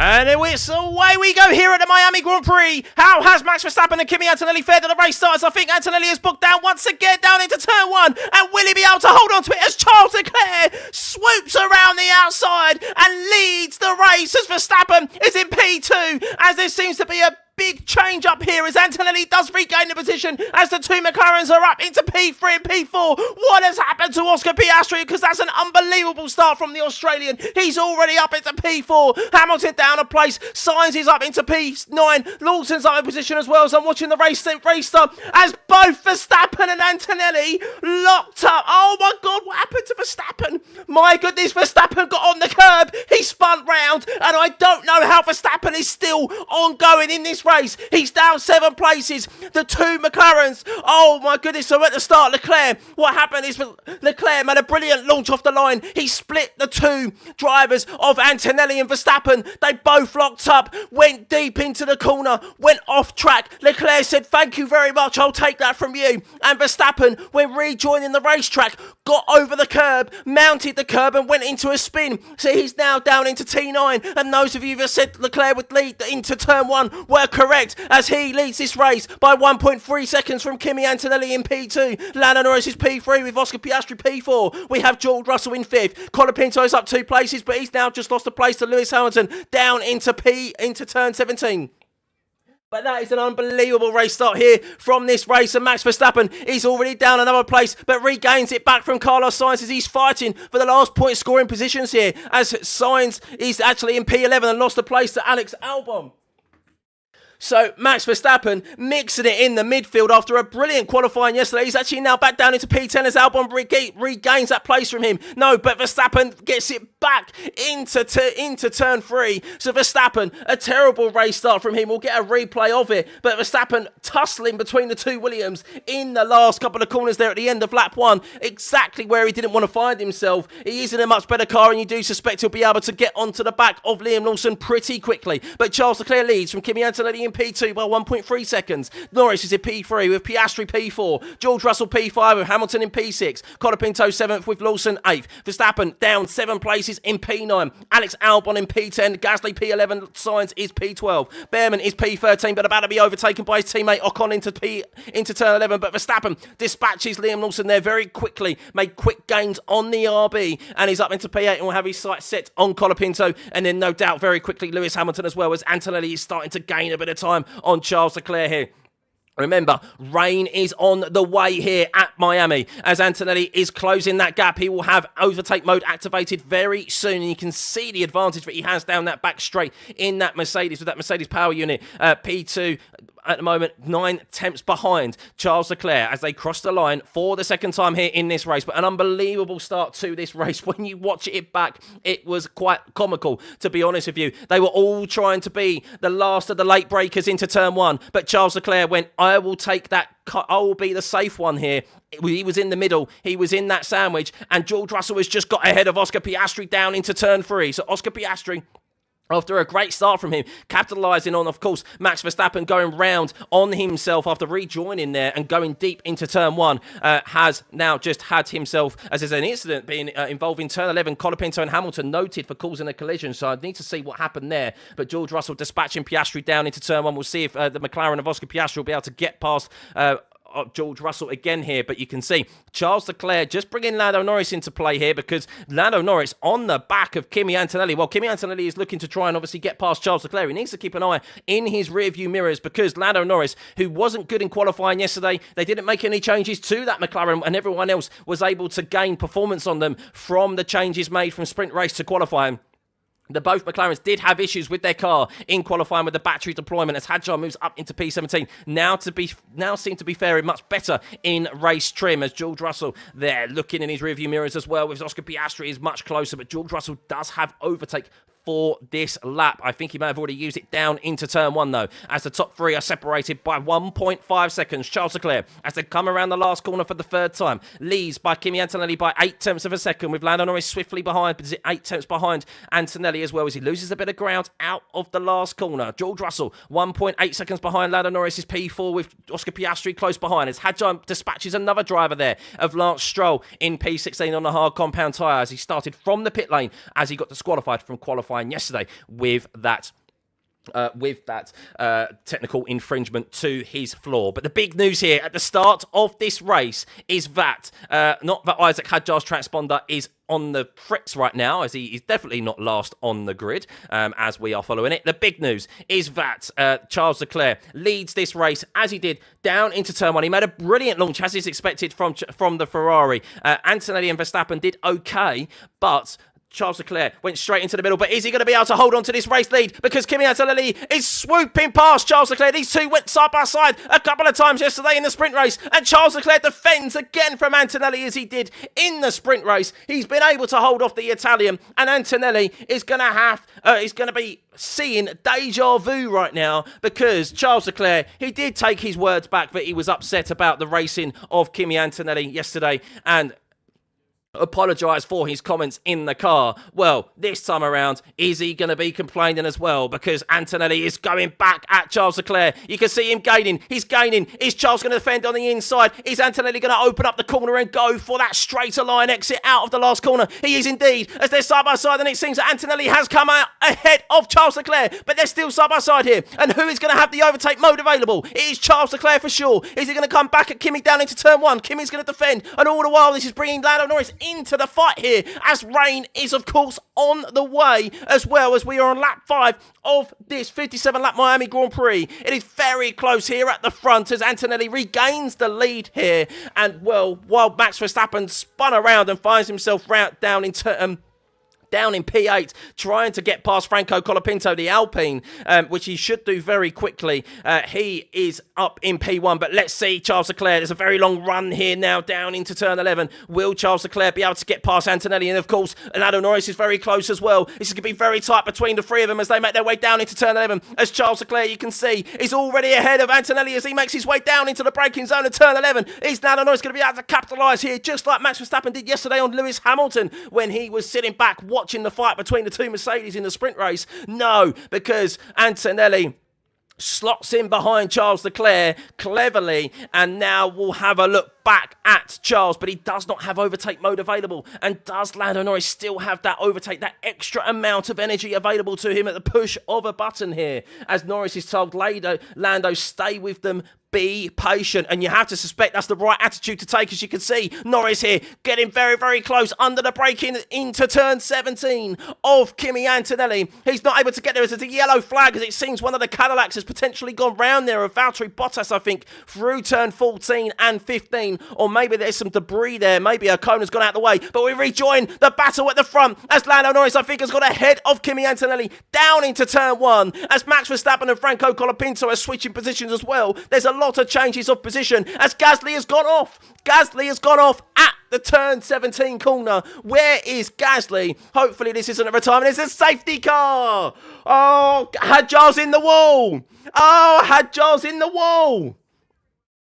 No. Hadjar's transponders stopped working. Hadjar's in the wall. He's in the wall at turn 14 and 15. We have Gasly off as well. And that's why, oh no, what has happened to Hadjar? He's banging his head on the steering wheel.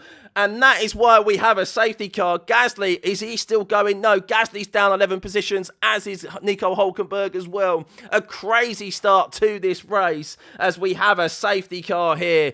My goodness, I predicted it would be a chaotic race, and we are getting it, and we're only 6 laps in. Oh, Gasly has his car in the air. Gasly's car is wedged. The rear of his car is on the back, is sitting up on the tyre wall. He's sitting up on the tyre wall. He's been sent backwards into the tyre barriers at turn 17. We have 2 cars out on the same lap, crashing. I don't know what happened to Isaac Hadjar. I don't know whether he has crashed of his own accord and someone took him out. He definitely has crashed. He cannot stop banging the car, and he was making good progress there as well on that hard compound tyre. Pierre Gasly, it definitely seems like he's been sent around and sent backwards into the barrier. He has damaged the front left of his Alpine, and this safety car is going to be out for a few laps now. My goodness. My goodness. Hadjar is fuming with himself. He's absolutely fuming. Still so angry. And I wonder if that's because he's made the mistake on his own. And he's just been a bit too overzealous. But Gasly, who has been one of the best drivers to start this season of 2026 thus far, he has, unfortunately, ended out of this race. But that definitely looks like there's been a collision there. It's around the last corner as well. So it's on the exit of the corner. So I think he's been, if I'm predicting this right now, I think what's happened is that Gasly has interlocked with another driver, and he's the one who's come off worse. Max Verstappen is pitting. Max Verstappen is pitting. So does Max have damage, or is this a strategy here? Is he going to go on the hard compound tyres early? Or is there rain on the way? No rain at the moment is falling. So that is something, as Max is told to box. Oh, he does have a damaged front wing, Max Verstappen. So Max does have a damaged front wing. The front wing end plate is damaged, and are they going to replace it? No, they haven't. They've just torn it off. They've just torn the front wing end plate off of his front wing and put a new tyre on him on the hard compound tyre. So here's a replay of Isaac Hadjar. Oh, Hadjar's hit the barrier on the entry. Remember Carlos Sainz? If it was last year or a couple of years ago, the entry, that wall on the inside, turn 14, he's misjudged it. Remember what he did in Monaco last year? Into the Nivelle chicane? Exactly the same. He's hit it, and what happened here? Oh, Gasly went over. Gasly flipped. Gasly was flipped. Was that Lindblad or was that Lawson? It was Lawson. So Gasly went for an overtake down into turn 17. Lawson defended on the inside, and Lawson just locked up. Yeah, Lawson mistake there. That was a Lawson mistake. He locked the front left, and as I predicted, interlocking wheels, and Gasly was sent rolling. He had a barrel roll into the air, and he ended up on the barriers. So watching the race restart here, by the way, what a start it was from Charles Leclerc. He went round the outside. Oh, my God. And then what happened with Max Verstappen? So Max Verstappen... Oh, yeah, Max is so lucky that he was far enough ahead of the rest of the field. Went into a violent 360. And Charles Leclerc actually made a great start. He went round the outside of Kimi Antonelli, then moved to the inside of the racetrack again, and then that caught Kimi Antonelli out, and he ended up locking up as he was on the outside because Charles Leclerc cut across his front as he was braking, and then Max Verstappen locked up as well because he was trying to be the last of the late breakers, but he hit the inside curb of the second corner and went round into a spin because his car bottomed out, of course, on cold tyres. So wow. What a start to this race. What a start, guys. If you are enjoying this during the watch along, please hit that like and subscribe button. That'll be a penalty for, by the way, actually, it doesn't seem like it was because of the curb strike. I think Max actually just got on throttle a bit too early. I think he stamped on the loud pedal a bit too early because, yeah, Max hit the loud pedal a bit too early because he was trying to stay ahead of Charles Leclerc and he didn't have the grip in the tyres, and he went round before he hit the curb. So a very rare Max Verstappen mistake there, to be honest with you. And Charles Leclerc positioned his car very well, but we're going to have a very interesting race restart, of course. If you are here, welcome. Hit the like and subscribe button, of course. Nearly at 80,000 subscribers, but Liam Lawson, yep, his own fault there. By locking up and sent Pierre Gasly into a barrel roll. Also, Isaac Hadjar out of this race due to... Lawson's also out of the race. Oh, dear. So that will probably be a 5-place grid penalty when it comes to the race next time around in Canada because he won't be able to take that penalty in this race. But yeah, definitely his fault, unfortunately. So a real odd one there. Oh, who was that? Someone took damage. Was that Lewis Hamilton took damage? I'm waiting to see what happens.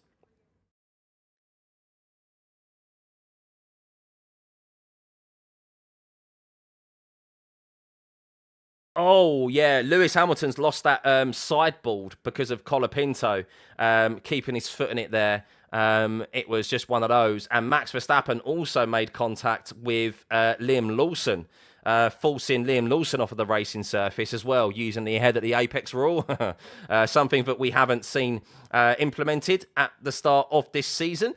So, yeah, Max Verstappen getting really in the battles there, fighting Carlos Sainz as well in the Williams. So, Max found himself in... Mate, Max is the only driver who uses the ahead at the apex rule. Like, it's wild. It's wild. Carlos Sainz wasn't happy on the radio, but we haven't seen it for a while. They head at the apex rule. Max utilising it to its very most and best there. So, yeah. That missing end plate shed less viscosity and unsealed the floor, reducing downfalls. Why didn't they replace it for increase? I don't know. As long as the car is safe. But yeah, Isaac Hadjar out of this race due to an error of his own accord there. Pierre Gasly and Liam Lawson also out due to a collision caused by Liam Lawson for locking up down into turn 17. And he ended up interlocking with Pierre Gasly and he sent him into a barrel roll. Woo. Right. So this race has just spiced up. I mean, it was spicy already, to be honest with you, but it has just spiced up. Oh, Nico Hulkenberg, our 4th retirement of this race as well. Nico Hulkenberg, a terrible weekend from him. All drivers are fine, but Nico Hulkenberg has retired as well. Yes, this safety car will be out just for a while longer. They're still clearing Isaac Hadjar's car and Pierre Gasly's car, but they will get the debris cleared up very swiftly, and then we should get racing again. Maybe in about another lap, I think. Maybe another lap. So if you're just joining us, guys, welcome, welcome. What has just happened? Well, the all-time race start, Charles Leclerc launched ahead of Max Verstappen and Kimi Antonelli down into turn 1. He ended up finding himself in the middle, 3 wide of Kimi Antonelli on his outside, Max Verstappen on his inside. Both drivers locked up in the form of Verstappen and Kimi Antonelli. And what happened is that there is a cell of rain 20 minutes away, is what I've just heard on the radio from Arvid Lindblad's engineer. But going back to the race restart, Charles Leclerc braked early enough, and both drivers, Antonelli and Max Verstappen, braked too late. They locked up, went very deep. Antonelli went off the track. Charles Leclerc said, "Thank you very much. I will take the lead." Max Verstappen was side by side with Charles Leclerc heading into turn 2, but Max got on throttle too eagerly, too early, and he spun his Red Bull car around 360 and ended up down in P7. He lost a couple of positions and was in the battle fighting for the midfield. He's actually in P16 right now, as he has made an early pit stop onto the hard compound tyre. Maybe a false change as well to rid some of the damage that he had on his front wing end plate. No front wing change for Max Verstappen, but this race has definitely not gone the way that he was hoping for. And with rain potentially in the air, it could be not the best race for Max Verstappen. He did apologise on the radio as well. And then we have a safety car now due to 2 reasons. Isaac Hadjar on the same lap as Pierre Gasly as well. Isaac Hadjar crashed. He turned in too early and broke his front left suspension into the chicane, which was turn 14. So akin to what he did last year in Monaco, if you remember, at the Nivelle chicane. That broke his front left Red Bull suspension, and he is out of this race after starting dead last due to being disqualified from the qualifying yesterday. We have then, only a couple of corners later down into turn 17, Liam Lawson was defending a position from Pierre Gasly. He locked up. That is where he is right now, retired. Liam Lawson also retired, and Nico Hulkenberg retired from this race as well due to a technical issue. And there we go. Kimi Antonelli did get past Charles Leclerc briefly, but then he regained the lead, Charles Leclerc from Kimi Antonelli. And then Kimi Antonelli, with a very patiently waiting Lando Norris, overtook him as well. And then George Russell is now just 1 place behind his championship rival and teammate. As it stands, the gap would be increased if they finish where they are. The gap at the top of the standings would increase by 10 points. Antonelli on 90, Russell on 80. Charles Leclerc winning this race with George finishing in 4th would be level on points with George Russell, 80 points, only 10 points behind Kimi Antonelli. Lando Norris would move up into P4 and Hamilton would move down into P5. But we have the safety car in this lap. Safety car in this lap, ladies and gents. Oh, woo! I hope you're locked in. If you want a loo break, if you have been holding it in, now's the time. You've got a very short time. Thank you for 79,000 subscribers as well. Thank you, everyone. Hit that subscribe button. We've got over 1,000 likes, over 10,000 of you in the stream right now. This race is only going to get more spicier, I believe. We have rain on the way. We have Charles Leclerc leading from Lando Norris in P2. We have Antonelli P3, Russell in 4th, and Piastri is in 5th. Hamilton is 6th. Colapinto is 7th, with Albon up 7 places in P8. Sainz is up 4 places in P9. Williams both in the points right now. Well needed from them. Behrman is in 10th with Ocon in 11th. Lindblad is 12th. Perez is up 7 places into P13. Gabriel Bortoletto is in P14. Stroll 15th. Verstappen has made a pit stop. He's on the hard compound tyre. They had to remove some damage to the front wing end plate of his Red Bull. No front wing change for him, but he's on the hard compound tyre. Fernando Alonso is P17. Bottas is 18th with Hulkenberg, Lawson, Gasly and Hadjar retirements from this race. If we can get to 80,000 subscribers, that'd be much appreciated as well, as we are about to restart this Miami Grand Prix race here at the United States. Here we go. Charles Leclerc, safety car is in. When is he going to go? Of course, needs to manage this. Doesn't want to give everyone a nice of a toe. The best place for Charles Leclerc to go undoubtedly will probably be out of turn 17, as everyone else will be trying to get on power themselves. He has the clean air ahead of him. And this is undoubtedly where Charles Leclerc is going to go. But of course, he doesn't want to give them enough of a slipstream as they make their way down into turn 1. And he's gone. Charles Leclerc is gone. Full throttle. We are go, go, go again here at the Miami Grand Prix. Charles Leclerc leads from Lando Norris down into turn 1. Kimi Antonelli is in P3, but George Russell is under attack by Oscar Piastri already. As they're going side by side through turn 1. Will the Australian be able to get ahead of George Russell as he's been caught napping? He made up some ground, found himself behind his championship teammate and leader, and he has just lost an all-important position here to Kimi Antonelli as he's been caught napping. Lewis Hamilton, could he also pile on the woes of George Russell and capitalise here on a slow starting Mercedes of Russell? Kimi Antonelli hasn't had that poor of a start, but Charles Leclerc leads. He's being chased down upon by Lando Norris, our sprint race winner yesterday, as Verstappen comfortably gets ahead of Lance Stroll up into P15. You expect him to make quick work of the midfield, but how much time will he lose fighting his way through the midfield here as Lindblad is coming under attack from Sergio Perez, of all people, down into turn 11, as at their home race, Sergio Perez has made an on-track overtake on merit down into turn 11, but Lindblad regains it back as they make their way through turn 13. Great battling from them there, but the start of this race has not been great for George Russell, as Oscar Piastri, you can see there, now looking to try and close down on the top 3 who have pulled away from the rest of the field, as Leclerc will be looking in his rearview mirrors at that fast approaching papaya of Lando Norris, as there is overtake mode now, as Lando Norris probably used it there to try and close up to Charles Leclerc, but it wasn't enough. But he also has to learn from what he did down into as George Russell slow there, no, it's just a transponder issue there, as Lando Norris sets the fastest lap of the race. It looks to be that the track surface is slippery in sector 14. That might be just because of maybe a little bit of lack of debris still out, more debris out there.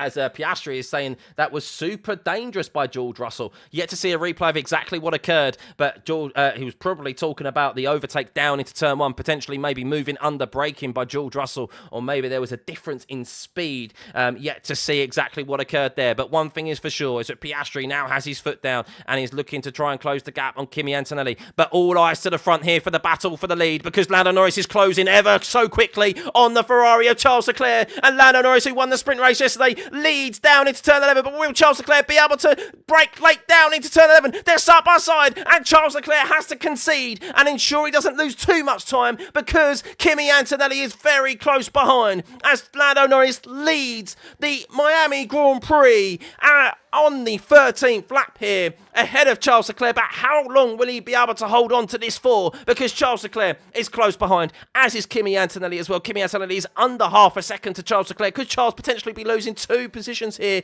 in just 1 lap? That very much could be the case, because Kimi Antonelli closing there. He's side by side, but Charles will defend the inside, and Antonelli concedes as Leclerc responds. It's slippery out there right now, as Antonelli does get ahead of Charles Leclerc down into turn 17.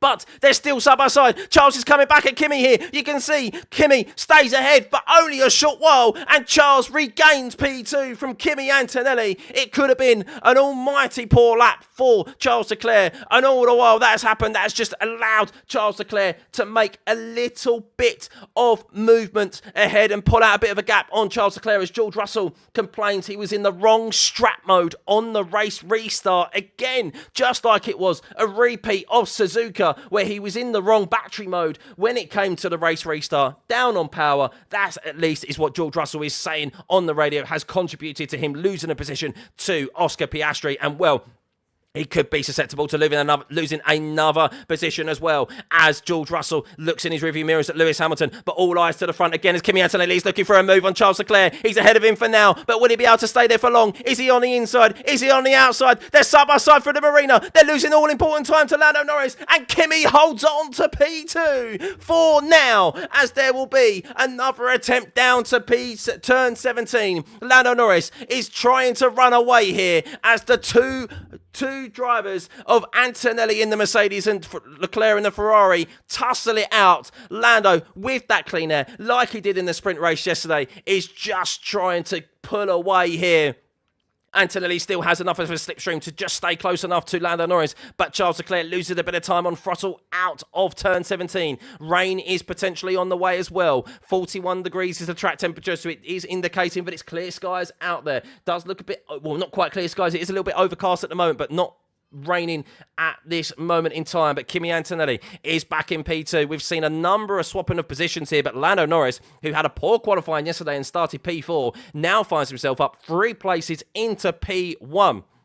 Max Verstappen update, he finds himself in P12 after having to make an enforced pit stop after picking up front wing end plate damage due to an unforced error by him on the race start. He's actually up into P11 and he's just got past Esteban Ocon. He's on the hard compound tyre and we will see how much progression he is going to be able to make here, but he's going to be losing all important time to those up ahead. But Hamilton still stuck behind George Russell. He's 7 tenths behind as he's fighting for the top 5 here. Lando Norris, P1. Kimi Antonelli gaining again, though, on Lando Norris. Lando Norris not able to pull out really 1.5 to 2 second gap there with Antonelli and Charles Leclerc fighting. They didn't fight for long enough, and Antonelli is still able to gain on the McLaren. Of course, he will have overtake mode if he falls within that 1 second range, but he is outside of it right now. Charles Leclerc is in P3. He is just outside that overtake mode range of Kimi Antonelli. Oscar Piastri is P4 and closing down on Charles Leclerc. George Russell losing a bit of ground on Oscar Piastri there. He said he was in the wrong strap mode on the race restart, akin to what happened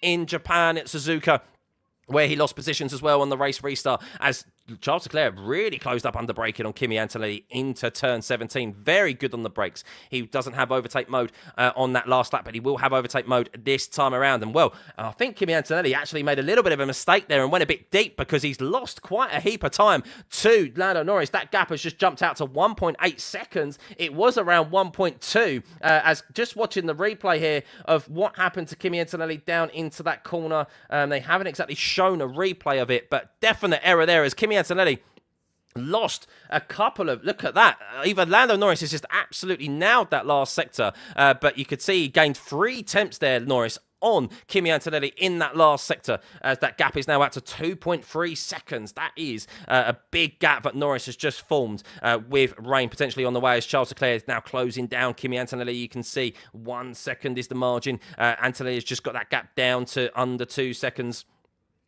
to Lando Norris, so he's gained in the straight line mode there. As who is that? Incident involving Verstappen failing to follow race director's instruction, crossing the line at the pit exit. Oh no, that's not good. If he has crossed the line there, that will be a 5-second time penalty, I believe, for Max Verstappen. I don't know if it's any more severe than that, but if they've noted it, it definitely means that probably it's a slam dunk, just like it is for a false start. So Max Verstappen's race could be going not particularly well here. Of course, spinning at the start of the race after finding himself in P2, locking up and conceding the lead to Charles Leclerc. Is very lucky that really he was far enough ahead that the rest of the field wasn't that close to him, and he was able to regain his composure and not pick up, only picked up limited amount of damage to his front wing end plate. Don't know how much performance that, of course, has sapped from the Red Bull of Max Verstappen, an improved Red Bull here this weekend, but we'll keep an eye out there of whether or not he is getting that. There's a yellow flag infringement for Esteban Ocon as well, so the steward's very busy at this moment as Verstappen on that right there, does overtake Alex Albon, as Albon is also noted for a yellow flag infringement as well. We have not always seen those penalised, but we will see. So Alonso also noted for a yellow flag infringement. Lots of yellow flag infringements here. Not entirely sure, obviously, the circumstances behind them, but they are all being investigated. They'll be pretty harsh on Fernando Alonso, won't it? As Charles Leclerc is fighting Oscar Piastri here, though, as Piastri has caught up to Charles Leclerc, maybe taken too much out of those medium compound tyres. The gap at the front has been extended to 2.2 seconds from Kimi Antonelli and Lando Norris, as Charles Leclerc is now 2.8 seconds back from Kimi Antonelli and had a bit of a put and has been caught, I think, by the fast moving Oscar Piastri. Not so much so well, maybe actually Leclerc has made a mistake here somewhere, because that is a bit of a gap now to Charles Leclerc and Kimi Antonelli. Not entirely sure where that has occurred, but Piastri all over the rear wing of Charles Leclerc, who was the leader of this race under the safety car restart, now finds himself potentially about to be outside of the podium scoring positions. We still have a very long way to go in this race. George Russell seems to have got his Mercedes underneath him now as well, and seems to be comfortably holding off Lewis Hamilton. But Charles Leclerc under severe risk here, as he's about to have a run on him, Oscar Piastri, down into turn 1. Let's see if he's going to be able to make a move, or is he going to save that overtake for probably down the back straight here into turn 11? That is I presume, the most logical place for Oscar Piastri to overtake Charles Leclerc. But Lando Norris is leading by 2.6 seconds ahead of Antonelli. Charles Leclerc is 3.4 seconds back from Kimi in P3. Kimi Antonelli looking maybe just to look after these tyres here right now. We don't know when, of course, that rain is going to hit. It is on the horizon. But we'll keep an eye on Charles Leclerc, who is in P3, looking to hold off Oscar Piastri. Oscar Piastri undoubtedly going to use that overtake mode now as they make their way down full throttle. Straight line mode activated here. One of the 3 straight line mode activations on this Miami Autodrome International Circuit. And no, he has not been able to get past him down into turn 11. George Russell half a second behind as well. So Piastri needs to be careful and concise of when he makes this overtake, because just like we have seen, the driver behind will be able to capitalise, and that is in the form of George Russell as Lewis Hamilton just losing a bit of ground to these 3 drivers ahead of him. Colapinto is in P7 with Max Verstappen now back up into P8 after he was all the way down in 17th on this safety car restart at one point, I think it was. On the hard compound tyre, he's going to go long in this race as long as he can after making a false pit stop, I believe, due to some damage on the side of his wing.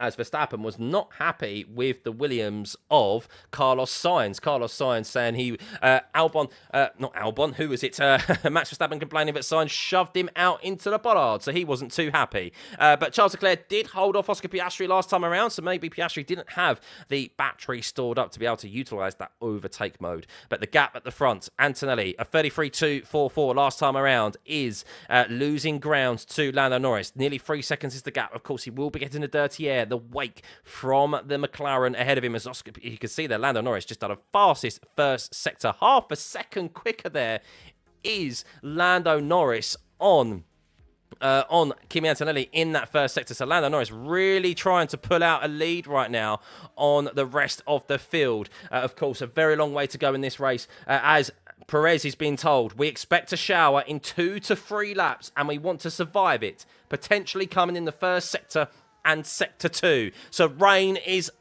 imminently with us here, ladies and gents. Stay tuned. It is going to be a short shower, but how effective will it be? We could maybe see some drivers go off. It's going to be risky for those involved. Drivers, will they decide to pit or not? Because if that is the only rain that is on its way, it will definitely be worth trying to see your way through it. And that is why Norris is trying to build up as much of a lead as he possibly can and give himself a buffer to the field behind, as Antonelli is 2.8 seconds behind as we cross the start-finish line for the 20th lap of this race. Antonelli, 3 seconds behind Lando Norris, with Charles Leclerc in P3. As why is Max Verstappen's incident involving crossing the line at the pit exit necessary to be investigated after the race session? I don't know. You either have or you haven't crossed the pit exit line on the exit, regardless of the driver. I don't know why that's necessary to be investigated after the race. Very bizarre. Not sure why they've decided to do that, but hey-ho, there we are. So, Charles Leclerc is P3. Oscar Piastri is P4. 1 second behind Charles Leclerc. He is 4 seconds, Charles Leclerc, behind Kimi Antonelli right now, though, with this rain. Keep an eye out, of course, on the graphic at the top of the screen. Just above the tyre history, you'll see it will say rain at the moment, no. And if that changes to yes, of course, it is raining. Very simple graphic at the top of your screen there. So we'll keep an eye on that as to whether there is rain. But it is predicted in a couple of laps, maybe one more lap now in the first and second sector.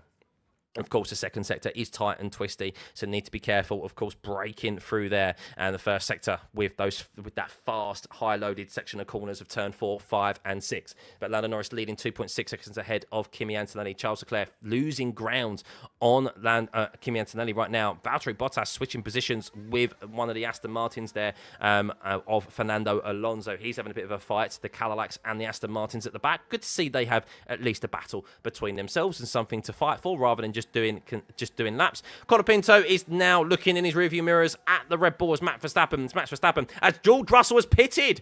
Wow, George Russell has pitted here. So, have Cadillac potentially got their weather report wrong? Are Mercedes seeing something different to everyone else as Colapinto is looking to He's looking to defend from Max Verstappen as they make their way down into turn 3, but there's nothing he can do about it, the young Argentinian, as Max Verstappen moves ahead of Franco Colapinto. And, well, if we look right now, George Russell slots in ahead of Gabriel Bortoleto onto the hard compound tyre. How much time has he potentially lost? Is this the right decision or not? As there is an incident involving Albon and Verstappen. I thought it was Sainz who shoved him off. Albon and Verstappen has been noted, so we'll see who is at fault there. It's more so whether or not Albon, I think, has forced off Max Verstappen than the other way around. My goodness, my goodness. Rain looks like it might not be north of the track. Not clear whether there will be lightning. We will see. But yes, no rain at the moment. And well, what have Mercedes seen on their weather radar compared to everyone else on the grid? Because Cadillac were predicting it would be coming in 1 or 2 laps. And Mercedes have just decided to pit George Russell. This could be very advantageous for George Russell, or it could be terrible for him. They've found a gap for George, but it's whether or not anyone else would decide to pit at the same time. Max Verstappen has to go a very long way on these hard compound tyres. Right now, he is well within the pit window, of course, of those top 5 drivers. With Lando Norris in P1, 3.1 seconds is the gap to Kimi Antonelli. Charles Leclerc 5 seconds behind, and well, we have Charles now pitted as well. So the weather radar, maybe Cadillac need to invest in a better weather system because or weather monitor, whatever it is, whatever you call it, because Charles Leclerc and George Russell have just subsequently pitted one after the other. Is this Charles Leclerc and Ferrari responding to the undercut of George Russell? It definitely seems like it. And well, George Russell, has he got the undercut done on Charles Leclerc? He has indeed, as George Russell, I think, coming round turn 1, has got the undercut done on Charles Leclerc. But how long will he be able to hold on to that position? A great last sector from George Russell, a 25.4, the fastest last sector we have seen from anyone today. And George Russell, Mercedes have done that undercut, but George has Esteban Ocon racing full position as well ahead of him, and Charles Leclerc will now have to focus on getting these hard compound tyres up to temperature and regaining that track position on George Russell. Of course, Oscar Piastri still yet to pit. We'll see if Oscar Piastri will respond to this and whether McLaren will decide to respond to the pit of George Russell and that undercut that he's just achieved on Charles Leclerc. I'll be very surprised if they do, as there's no further investigation for the incident involving Albon and Max Verstappen. But Russell has got past Esteban Ocon down into turn 11, so that will give him a bit of breathing space for just a couple of corners here through the slowest section on the racetrack. So he got him ahead of Esteban Ocon, nice and important there, but he still has Ollie Behrman, Albon and Sainz very quickly ahead of him. Very light rain in turn 7 is what is being reported. Thank you for the update there, Taco. What happened to Charles in the pit? The undercut was less likely, but how come? I'm yet to see exactly whether, if not, if it was a slow pit stop by Charles, but I think it was just a great outlap by, I think it was just a great lap from George Russell. Waiting to see if there was a radio message from Charles Leclerc there. Let's see. Waiting to see exactly what that was as Charles Leclerc responds with a fastest last sector there, a 25.2. So that was 2 tenths quicker than George Russell's. As Charles Leclerc says, as why did we stop? When is the rain? So Charles Leclerc questioning the strategy of the Ferrari team as George Russell dispatches Ollie Behrman there. George Russell, and that is a correct answer, because if there is rain on the way, it sounds very, it seems not right to pit right now, doesn't it? As Oscar Piastri has stayed out there and is in P3. Lando Norris being closed down upon now by Kimi Antonelli, as Kimi Antonelli did the fastest lap of his race, a green lap of 1:32.779 compared to Lando Norris's 1:33. So around 3 tenths gained on that last lap alone. But is there rain on the way? They're looking at the weather radar, and it does seem like it is hovering or coming over the racetrack, as Oscar Piastri is being told possible rain in the next couple of laps. Should affect turn 7 and 8 first. Could get heavy. Could get heavy is what McLaren have reported. So if there is rain on the horizon, which we have expected it for quite some time, why have Ferrari decided to pit Charles Leclerc? Seems a very bizarre decision. And McLaren do seem to have a good weather radar. Of course, they are the ones who come in with code Type 1, Type 2, Type 3 rain on the way. So if they're saying it could get heavy, that seems to be a peculiar decision from Charles Leclerc and Ferrari to pit there. Of course, it's not Charles Leclerc's decision to pit.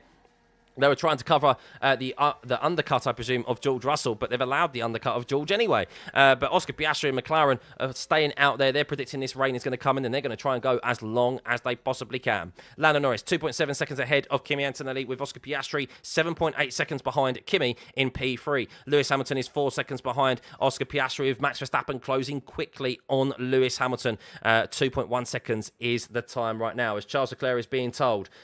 Charles Leclerc says next time, make a decision. Please speak with me. I'm here as well. Charles Leclerc not happy on the radio with the Ferrari strategy team. And I'm not surprised. It seems Ferrari have Ferrari'd. And he's asking them, next time you make a decision, speak to me. As Alex Albon is about to be dispatched by George Russell, but not comfortably, it seems, as George Russell is side by side with Alex Albon. And Charles Leclerc, in his frustration, needs to be careful here because he doesn't want to pick up damage. There's a very long way still to go in this race. 34 laps remaining of the Miami Grand Prix. Antonelli closing down that gap on Lando Norris at the front. And with rain on the way, anything is possible here at Miami. We've already seen a safety car, of course, with some collisions. And it very much could be more collisions and more safety cars here in the remainder of this race. Max Verstappen closing heavily on Lewis Hamilton there on the hard compound tyres as Charles Leclerc is looking to get past Alex Albon now down into turn 17. A bit of a lag there from the transponder of George Russell's Mercedes car. And I think Charles Leclerc has come out ahead of Alex Albon. Alex Albon, not his fight today. But Max, a lot further up the road than we were expecting. He is already into P5, of course.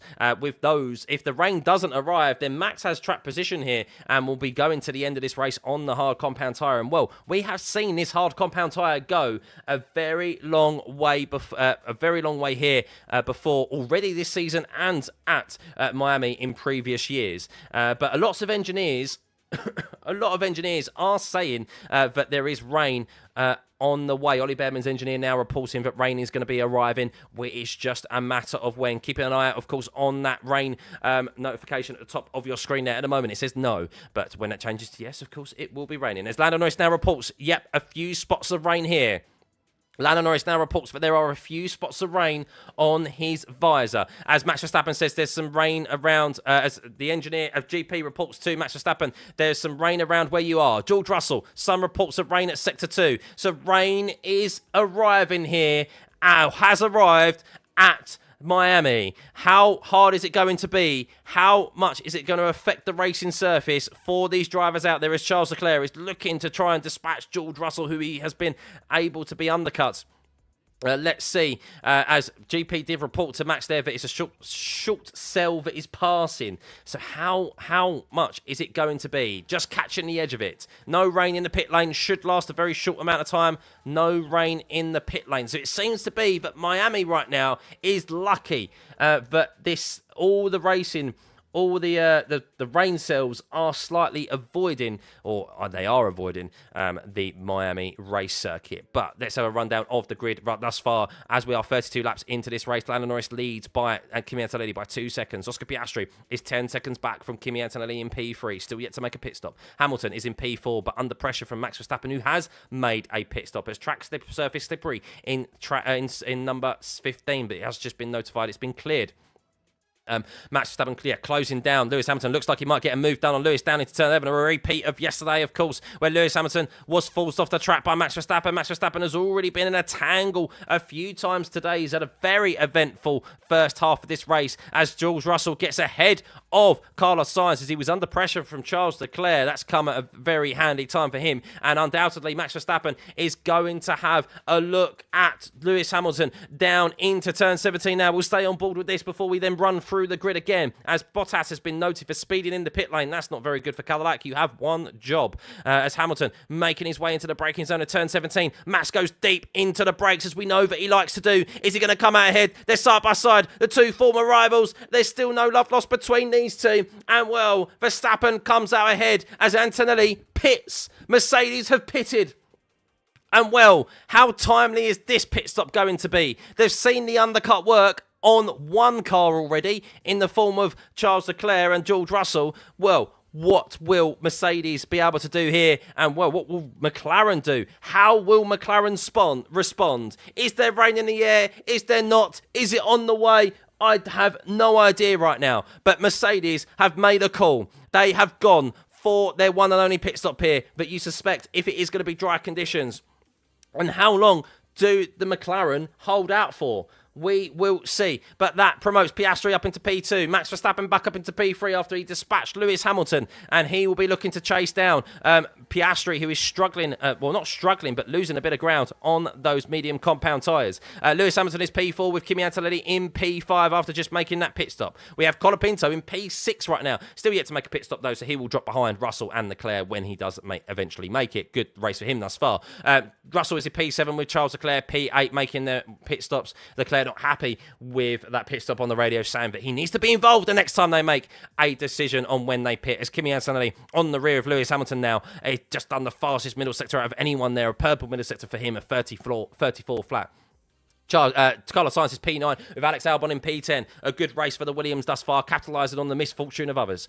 Esteban Ocon is P11 with Bortoletto up 9 places into P12. We have Arvid Lindblad in P13 as Norris has pitted. So Norris has pitted here, and I think he's definitely going to get undercut by Kimi Antonelli. And wow, what an outlap that is for Kimi Antonelli as they're coming out side by side. Is Norris going to stay ahead of Kimi Antonelli as they make their way through turn 3? And McLaren with a brilliant pit stop there. But Kimi Antonelli with a lap warmer tyres gets ahead of Lando Norris into turn 3, and Antonelli holds on to net P1. Well, Max Verstappen is technically in the lead of this race right now, but he has done 21 laps on those hard compound tyres. He is undoubtedly going to try and take it to the end of this race and is faring quite well.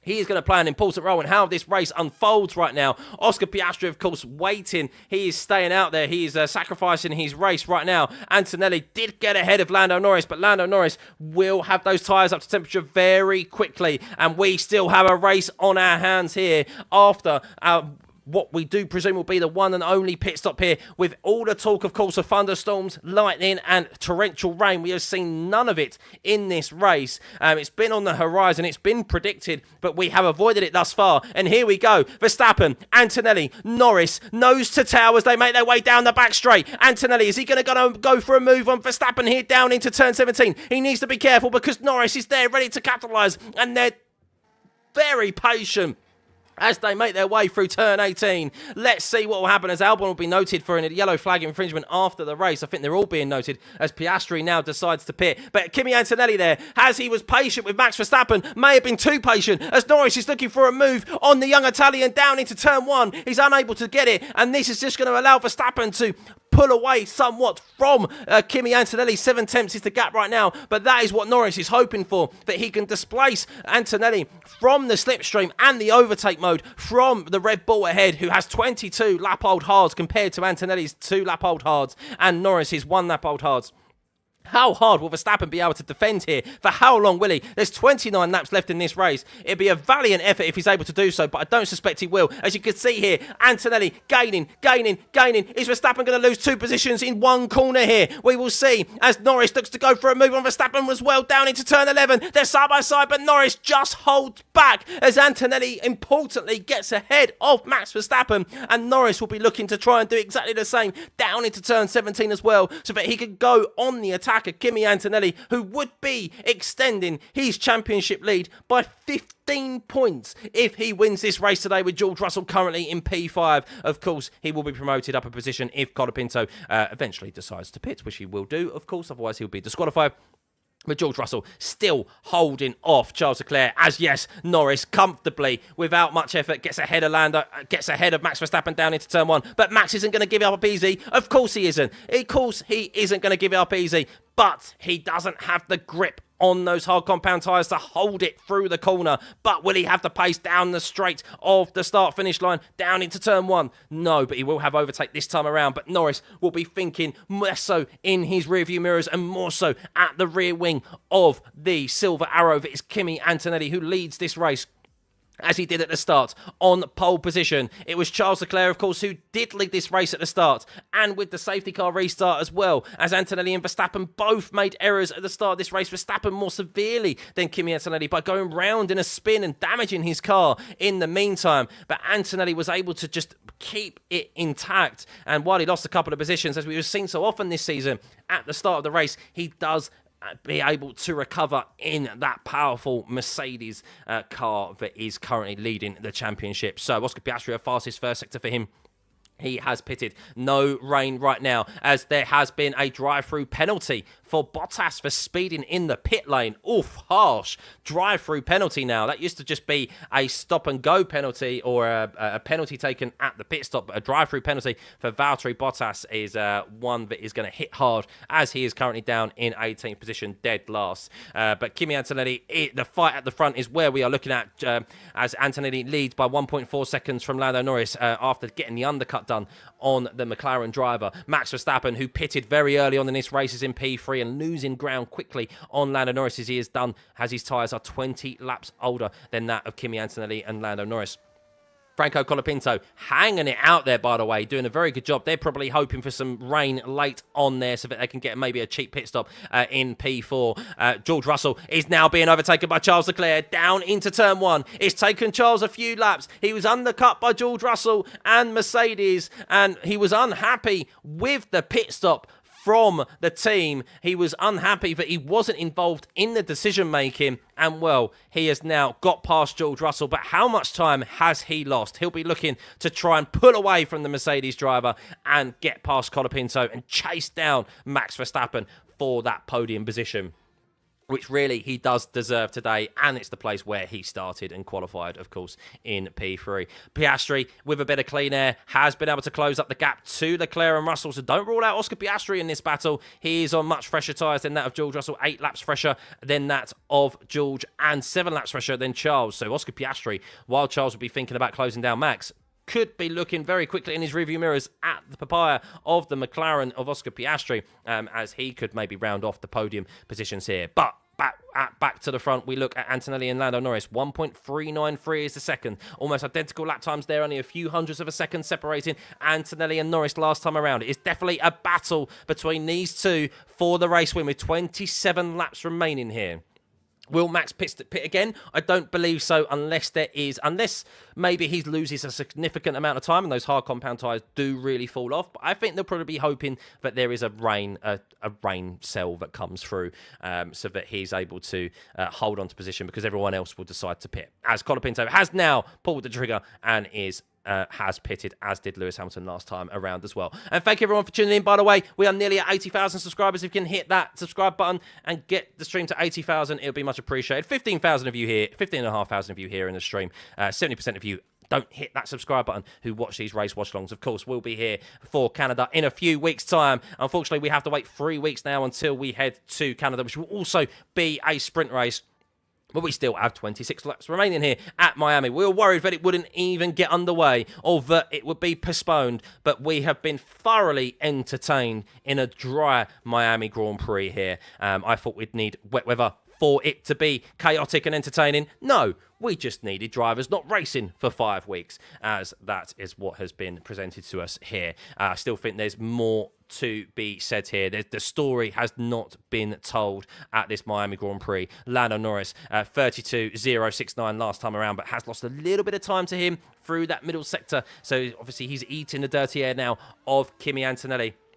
The transponder of Kimi Antonelli just lagging a little bit there, as Lando Norris did still gain time in that slipstream down the back straight. He's outside of that overtake mode available, of course. He has to be within that 1 second range to be able to utilise it, and he is not at the moment. But he did gain in that last sector. He gained 3 tenths there on Antonelli in that last sector alone. So Antonelli maybe going a bit deep into that last corner of turn 17, or maybe having a bit of a wobble on throttle out of turn 17. He has 1 lap older hard compound tyres than that of Lando Norris, and we'll see if Lando is going to be able to close in on Antonelli this time around. Of course, he won't have that overtake because he was outside the 1 second range, but he'll definitely be able to start applying the pressure on the young Italian, who really, of course, wants to win this race, and he'd love to win this race because he'd extend his championship lead by 15 points over George Russell, as George, as it stands right now, is 5th place. On the track, but he is looking to maybe going to lose this position to Oscar Piastri, as Oscar Piastri is well under the rear wing of George Russell, less than half a second here, and well, he'll have overtake mode enabled here. He's got much fresher tyres as well, 8 lap fresher tyres than that of George Russell. How hard will George be able to defend here? Does Oscar have the pace? And it looks like Oscar hasn't used that overtake button to get up behind George Russell and overtake him into the Marina section. He's just holding on for now. Lando Norris, 1.2 seconds behind Kimi Antonelli, and he will gain under braking here in the slipstream into turn 17. You can see, there we go, that interval time has been highlighted, indicating that he is under 1 second. But is he going to be under 1 second through the detection zone? It looked like he lost it as he went through it, but I don't know if he will have overtake mode, as Antonelli is informed of the gap behind. And I don't think really Antonelli needs to be informed of the gap behind, because he has he'll be looking in his rearview mirrors and see that it is full of papaya right now, as will George Russell as well, because Oscar Piastri is 2.5 tenths behind the Mercedes driver, and it looks like this may be the moment. Will he be able to swoop around the outside of George Russell into turn 1 with that extra level of grip he has? No. As Kimi Antonelli is reporting a problem with the paddle. So Antonelli reporting he has a problem on the gearbox, on his steering wheel with the gear shifting paddle, but he's still doing okay. He's holding off he's holding off Lando Norris right now as he does a green first sector for him personally. So no issue with the shifts there and the gears through the first sector. Right, back to Oscar Piastri though, because this is the closest battle out on track right now. Will he be able to finally dispatch George Russell? He's 3 tenths behind. He is still 3 tenths behind, and it just seems that the customer team of McLaren in Oscar Piastri's hand cannot right now dispatch George Russell. They just have a little bit more at their disposal, George Russell, to hold off Oscar Piastri, but for how long will he be able to? Lewis Hamilton is 5.3 seconds behind Oscar Piastri, but he does have damage from an earlier collision with Franco Colapinto. Half the side of his side pod, if you want to say it's a side pod, or the barge board area, deflectors, whatever you want to call them, has been lost. So that is why he is down on performance. But here we go. Finally, side by side, under braking Oscar Piastri with George Russell into turn 17. We've already seen Pierre Gasly be launched into the barriers here in the air, doing a barrel roll. But George Russell holds on to that position from Oscar Piastri, but how much would he be able to? As no doubt Oscar Piastri was looking to maybe try and do the cutback here as they go side by side, under braking into turn 1. And Oscar Piastri, has he got the move done? I don't know. Will he finally be able to dispatch George Russell? And yes, he has. And George Russell is now 6th on track. And well, that gap at the top of the driver's standings is at 24 points.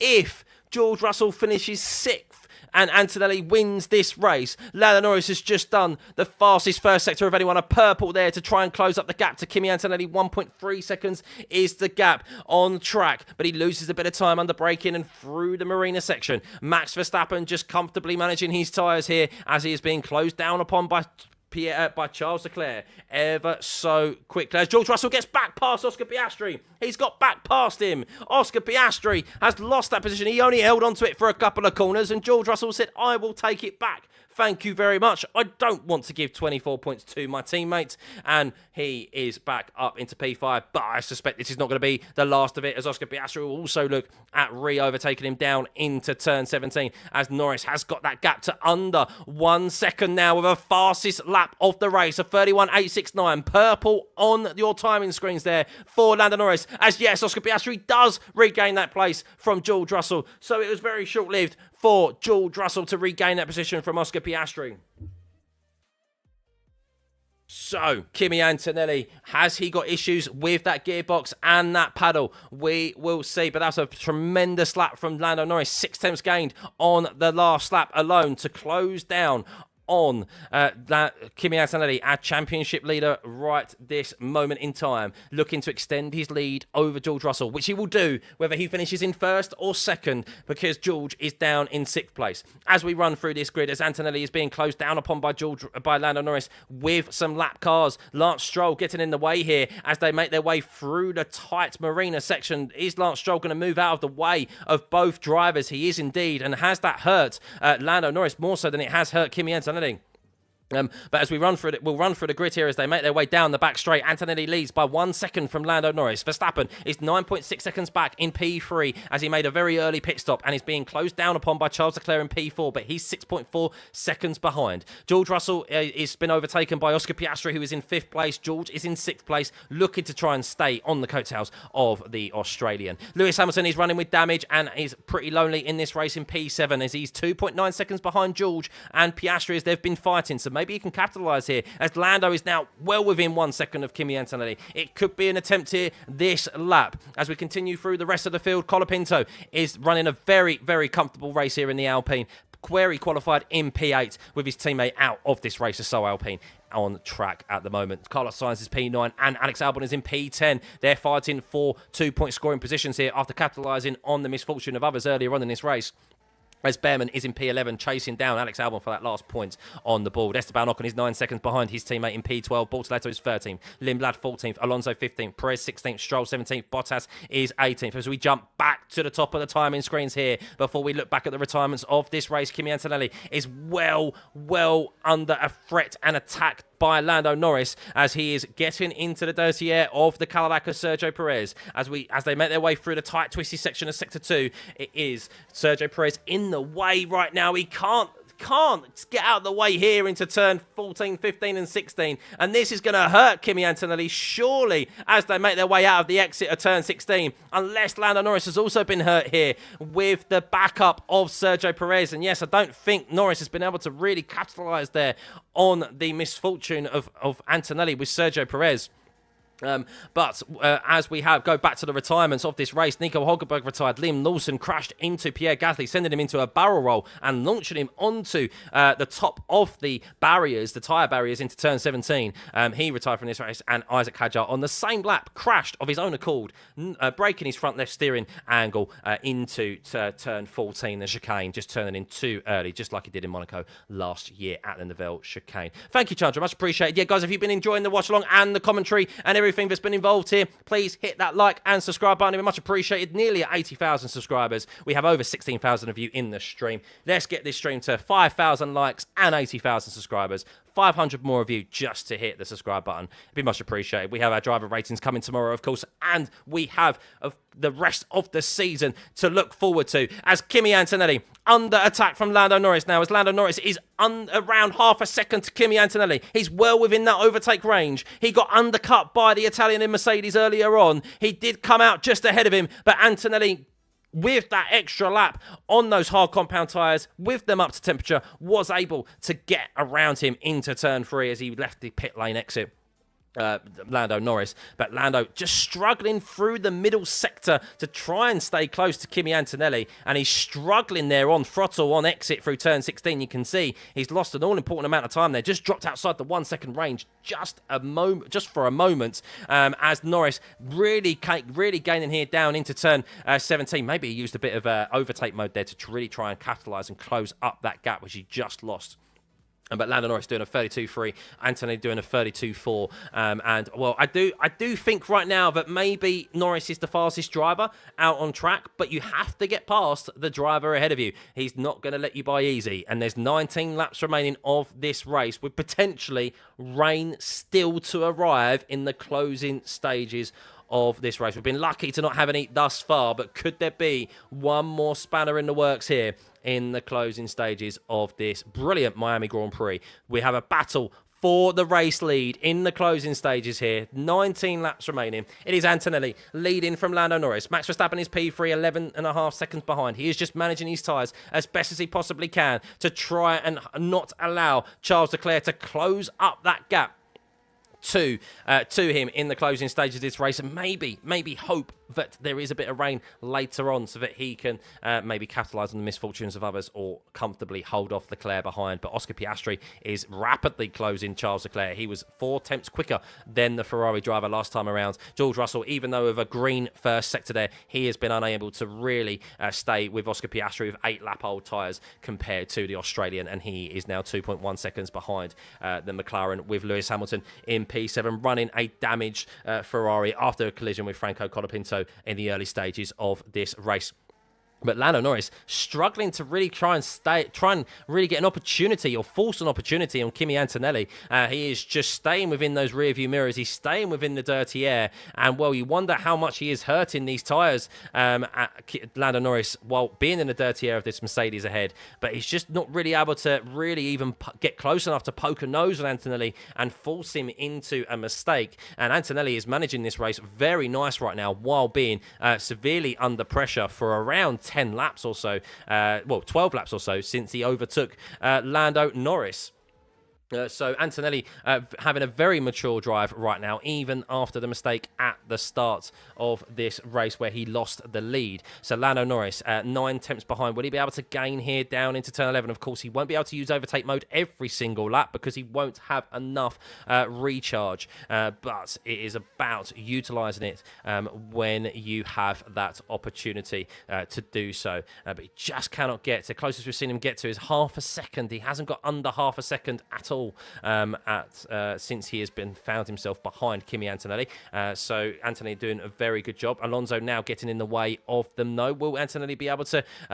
will Norris be able to utilise Kimi Antonelli getting held up by Alonso here? No, Alonso is just far enough ahead, and Antonelli will get a cheeky little toe from the Spanish driver as they make their way down into turn 17. When was the last overtake by anyone? Last overtake by someone was probably Piastri on George Russell, but you don't need overtakes for it to be exciting. We have an interesting battle here for the lead. There is of course, a driver. Norris is trying to force Antonelli into a mistake. Alonso not getting out of the way, by the way, of Kimi Antonelli. Fernando Alonso not playing particular ball here, and well, that's allowed Lando Norris to really close up the gap to Kimi Antonelli to half a second, but he loses a couple of attempts there on throttle out of turn 2. But Kimi Antonelli won't be sending a Christmas card or a birthday card to Fernando Alonso anytime soon, I predict, because he held him up an unusual amount of time there. But Lando Norris, 9 tenths, 1 second behind Kimi Antonelli. Will have overtake mode available, but there's no point using it right now as Lando says he can't follow at the moment. He just can't follow. So that's the problem, is that through the middle sector, he's just losing a bit of grip and cannot stay close enough out of turn 16. He is gaining down this middle straight, down into turn 11, but it's not enough. Update on Charles Leclerc and Max Verstappen. Well, Charles Leclerc is chipping away at that gap on Max Verstappen for P3.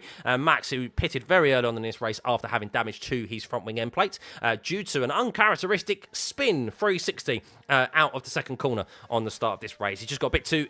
he was too much of an eager beaver and put his foot on the loud pedal and spun around with the high torque that these 2026 cars provide and went round 360 and found himself fighting in the midfield. Had to pit very early, and he is now trying to manage this race and his tyres to the end, undoubtedly, to try and hold on to a P3 as Charles Leclerc is closing in on Verstappen. 32.7 last time around, 7 tenths he made up last time, whereas Charles Leclerc is now 4 seconds, nearly under 4 seconds, the gap to Max Verstappen, who has definitely got his elbows out more than a few times this race. Oscar Piastri losing a bit of ground, it seems, to Charles Leclerc, who is able to almost match the time of Oscar Piastri. But if Charles Leclerc gets held up by Max Verstappen at all, we could see a three-way fight for the podium positions in the closing stages of this race with 16 laps remaining. Lando Norris is 1.2 seconds behind Kimi Antonelli, who has had that clean air. That undercut was all important for them. Waiting to hear George Russell radio that is on the way. We will catch it by the end of the race.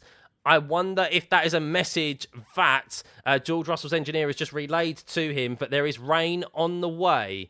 Is there rain on the way? I'm about to hear George Russell's radio to hear exactly what was said.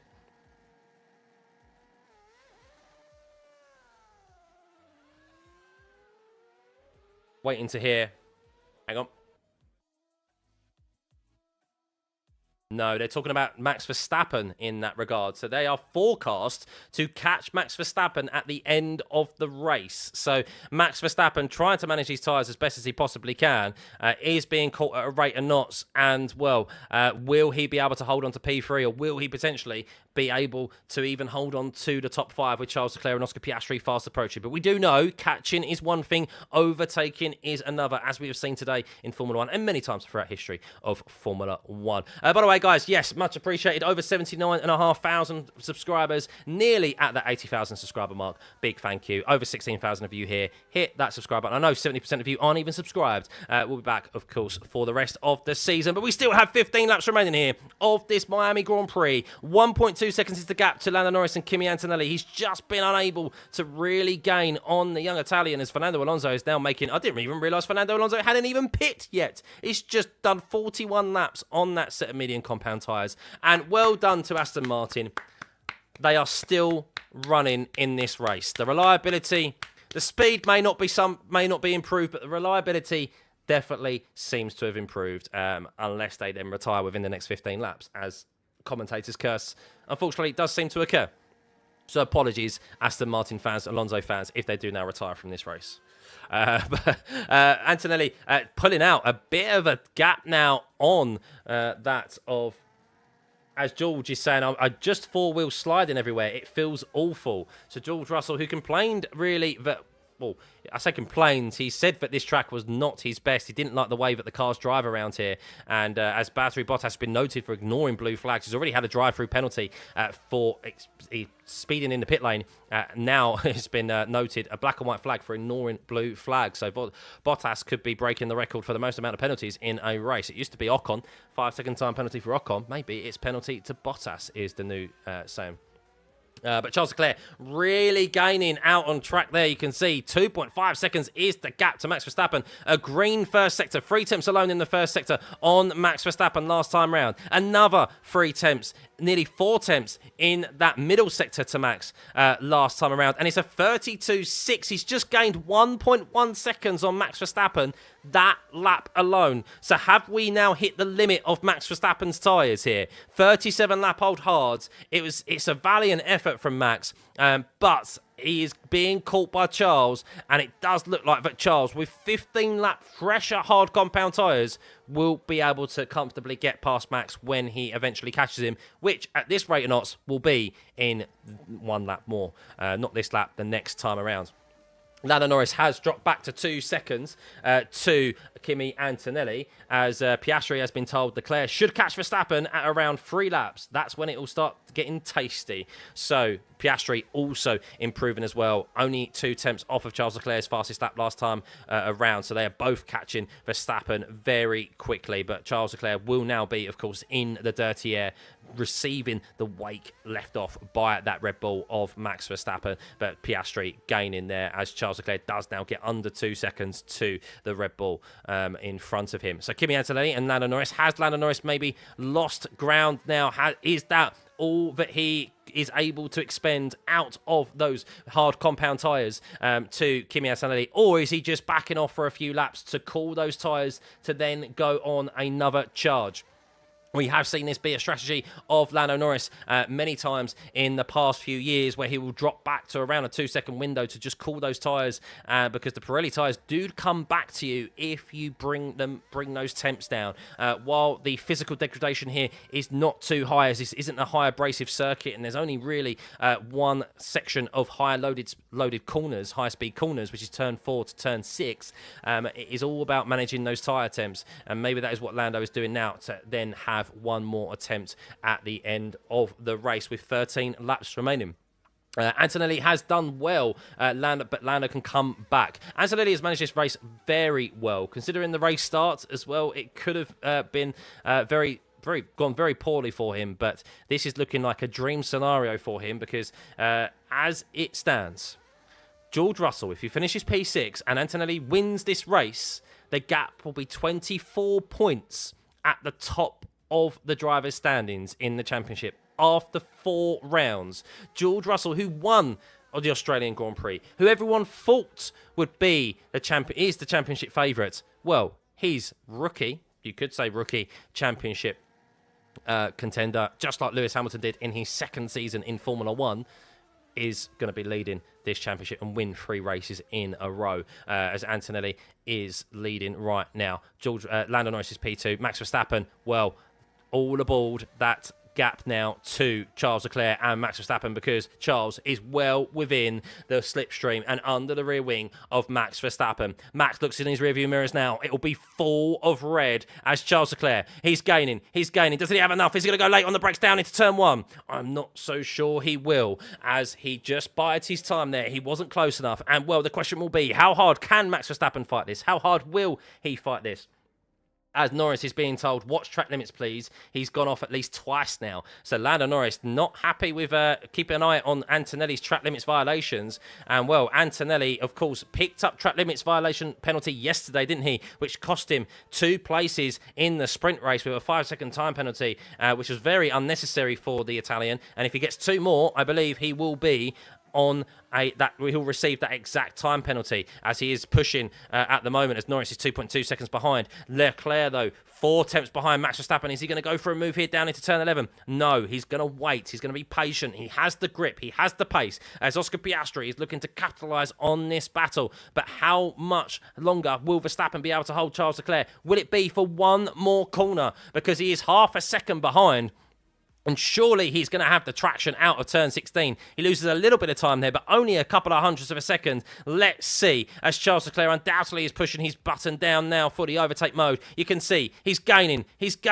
Will Max go defensive? Has Charles got enough? And it looks like that Charles has just lifted off a bit sooner, because he wasn't able to get past, or at least alongside, Max Verstappen there. So here we go again down into turn 1. We've seen many incidents here in the past at turn 1. Max, we know, likes to get his elbows bow, as Antonelli is warned of track limits violations. As here we go, side by side down into turn 1. Can Max do anything about this? I don't think he can. He can't indeed, as Charles Leclerc overtakes Max Verstappen at the second time of asking.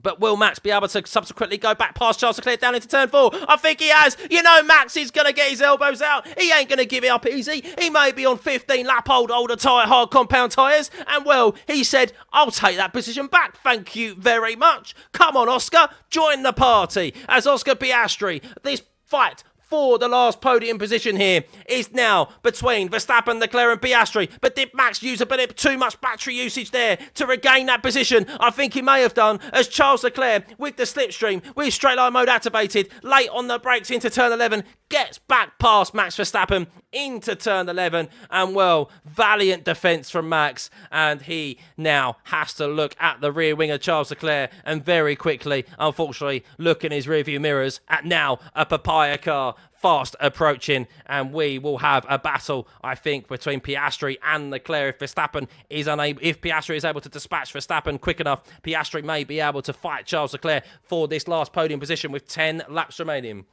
So now we have Lando Norris, as we predicted, maybe holding off somewhat to look after his tyres and cool them down, is now down to 1.6 seconds on Kimi Antonelli with 10 laps remaining. Here we go, back on board though with Verstappen and Oscar Piastri, as Charles Leclerc is now pulled out a 1 second gap on Verstappen. Will Piastri have enough down here into turn 1? No, not close enough. Maybe he saw what happened with Charles Leclerc. There's a yellow flag. Where was that yellow flag? As Fernando Alonso, I think, just went deep into turn 17. No safety car. A bit of a yellow flag there. I think Alonso and Perez maybe, or Alonso went deep and locked up into turn 17. But we are still racing here, as we have 10 with 9 laps remaining after this. Norris looking to try and close the gap on Antonelli, 1.6 seconds, but all eyes on the battle between Verstappen and Piastri. He's 4 tenths behind Verstappen here. He'll have the overtake mode enabled undoubtedly, but he struggled to get past George Russell, Oscar Piastri. Will he be able to get past Max Verstappen, who will get his elbows out here? He knows if he defends the inside, he has the advantage, because he can force the other car out of track position there into turn 11. A tough corner to try and overtake around the outside unless you really do have the overdrive, and Oscar just bides his time for a little bit longer. And all the while, this is allowing Charles Leclerc to just build up a gap here on Max Verstappen and Oscar Piastri. But I do think that this will now be Max Verstappen at the whims. He'll be waving the McLaren by, as you could see, Oscar Piastri all under the rear wing of Max Verstappen as he exited turn 16. He gets down into turn 17. They're still side by side though. Max isn't going to give it up easy, just like it did Charles Leclerc. But will he have the level of grip on those considerably much older hard compound tyres? Unfortunately, he doesn't. Valiant effort, but I think he's going to come back at him, as we saw him do Charles Leclerc down into turn 1. No, unfortunately, he didn't quite have the battery, I presume, to regain that position on Oscar Piastri. And Oscar Piastri gets past Max Verstappen. Max Verstappen in P5. It looks like that Max should be able to hold off George Russell unless, as predicted, George Russell's engineers said that they will be attacking each other at the end of the race. That could be very tasty. As Max said, a very, very up and down race today. Valiant effort from him to get back and even fight for a podium position. But now Piastri will have his sights set on Charles Leclerc. Will Piastri be able to fight Charles for this last podium position? Lando Norris 1.7 seconds behind Kimi Antonelli. Just not able to make any significant ground up on Kimi at the front here. No rain has arrived. We expected rain, and it's been very, very uninterrupted this race, apart from the safety car at the start, which was due to driver errors, not due to weather conditions. So thankfully, the weather has held off, and we haven't had it interrupted. Further down the grid, though, we have at the bottom, Bottas in 18th. He is 2 laps down here. Lance Stroll is in 17th, with Alonso in 16th. Perez is 15th. Lindblad is 14th. As we look at the point scoring positions here, where it does seem like Williams will be scoring 3 points here, with Sainz finishing in P9 and Albon in P10 if they can make it to the end of this race. 4 positions gained for Sainz and 5 positions gained for Albon. That would be a good haul of points for the Williams team, considering they have not been at the races here this weekend and very much struggled with performance. Franco Colapinto doing a very good job in that Alpine. A shame that Gasly got caught up in an incident with Liam Lawson. With Liam Lawson potentially picking up a 5-place grid penalty for the next race, due to not being able to take a penalty for this race because it caused him to retire also. Hamilton has damage on his car. He is in P7 with a collision with Colapinto at the start of this race. It's been a very lonely race for him. He's 6 seconds behind George Russell, with George is closing down the gap to Verstappen. 34.4 for Verstappen last time around. I think Verstappen's tyres have fallen off massively, understandably, as he's done 43 laps on these hards. But George Russell did a 32.7 last time around, and Verstappen did a 34.4. So George is almost catching at 2 seconds a lap on Verstappen. And, well, that Max was forced into an early pit stop due to picking up damage to his front wing end plate. At the start of the race, due to a 360 spin that he caused himself on only the second corner, and that has meant that he, is on 43 lap-old hards. A valiant effort from him. He had to fight his way back through the midfield very aggressively and got caught in a few potential incidents, but he is looking to try and solidify a P5. P6 wouldn't be too shabby for him, considering Red Bull and how they have got on, but considering the qualifying, it could have been better, and it would have been interesting to see Max Verstappen in that Red Bull in full race trim without any incidents, because I wanted to see how much progression they have truly made. The Aston versus Cadillac is cinema right now. It's very close. Perez and Alonso have been having a very good fight. Perez down there in P15 on the hard compound tire. Fernando Alonso is on 7-lap-old softs. So at least they've got something to fight for down at the back of the field there. Fernando Alonso and Sergio Perez. Valtteri Bottas not having a good day by any means. He's picked up a drive-through penalty and has a black and white flag for ignoring blue flags. But the race now, with 7 laps remaining now, is looking like that battles are not converging until really the last few laps of the race. We have Oscar Piastri closing down the gap on Charles Leclerc, even though Charles Leclerc caught and overtake Max Verstappen. Piastri, who has 7 lap-old fresher tyres than that of Charles Leclerc, is looking to try and utilise that extra grip and get that podium position, make it a double podium for McLaren, the second double podium for this weekend after their 1-2 in the sprint race yesterday. Lando Norris, of course, is looking to try and still put the pressure on Kimi Antonelli, as he has done since McLaren got undercut in this race earlier on. Kimi Antonelli and Lando Norris went side by side on the exit of turn 2. As Lando exited the pit lane, and Antonelli pitting a lap earlier on that brilliant outlap, getting those tyres up to temperature, was able to capitalise there and pick off Lando Norris and eventually get past Verstappen as well, and has held off Norris ever since. Maybe there'll be one. He is teetering on the edge of track limits violations, though. 1 more and he'll have a black and white flag. So 2 more, basically, and he'll receive a 5-second time penalty. The same 5-second time penalty that he received yesterday, which cost him 2 positions in the sprint race. But we have George Russell, the next closest out there. he is 3 seconds behind Max Verstappen, closing at a rate of knots. So 33.8 for Max last time round, pretty much a 33.9, and George Russell did a 32.8, so that was another full second there. So Max fully trying to eke these hard compound tyres to the end. They would have done 51 laps by the time he crosses the finish line, Max Verstappen on the hard compound tyres. That is obscene and probably not recommended by Pirelli, I would presume, when he comes across the finish line. As Piastri is told from the next lap, there is a chance of light drops of rain. There is a chance of light drops of rain in the closing stages of this race. But I do presume that the way that this race has gone, that will be probably missing this race circuit. The racing gods have definitely been on the side of fans today. And yes, we have had an uninterrupted race here at Miami. So thankfully as well, because we waited a very long time for this race, and I think it has delivered. 5 weeks of waiting, it would have been very, very disappointing to see the weather get involved as well and ruin this great race that we've had presented in front of us. Thank you everyone for tuning in, by the way. If you hit that like and subscribe button, much appreciated. 17,500 of you here, 2,000 likes, by the way. Thank you. And of course, we are nearly at 80,000 subscribers. So yeah, thank you everyone.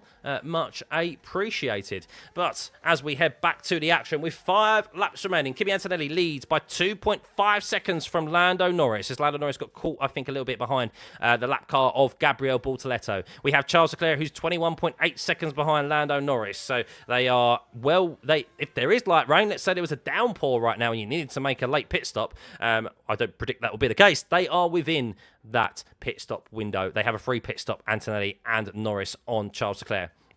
Oscar Piastri closing quickly on Charles, by the way. Oscar Piastri 1.6 seconds behind Charles Leclerc. There could be, is he going to get close enough? We're running out of laps here. Oscar Piastri definitely putting pressure on Charles Leclerc.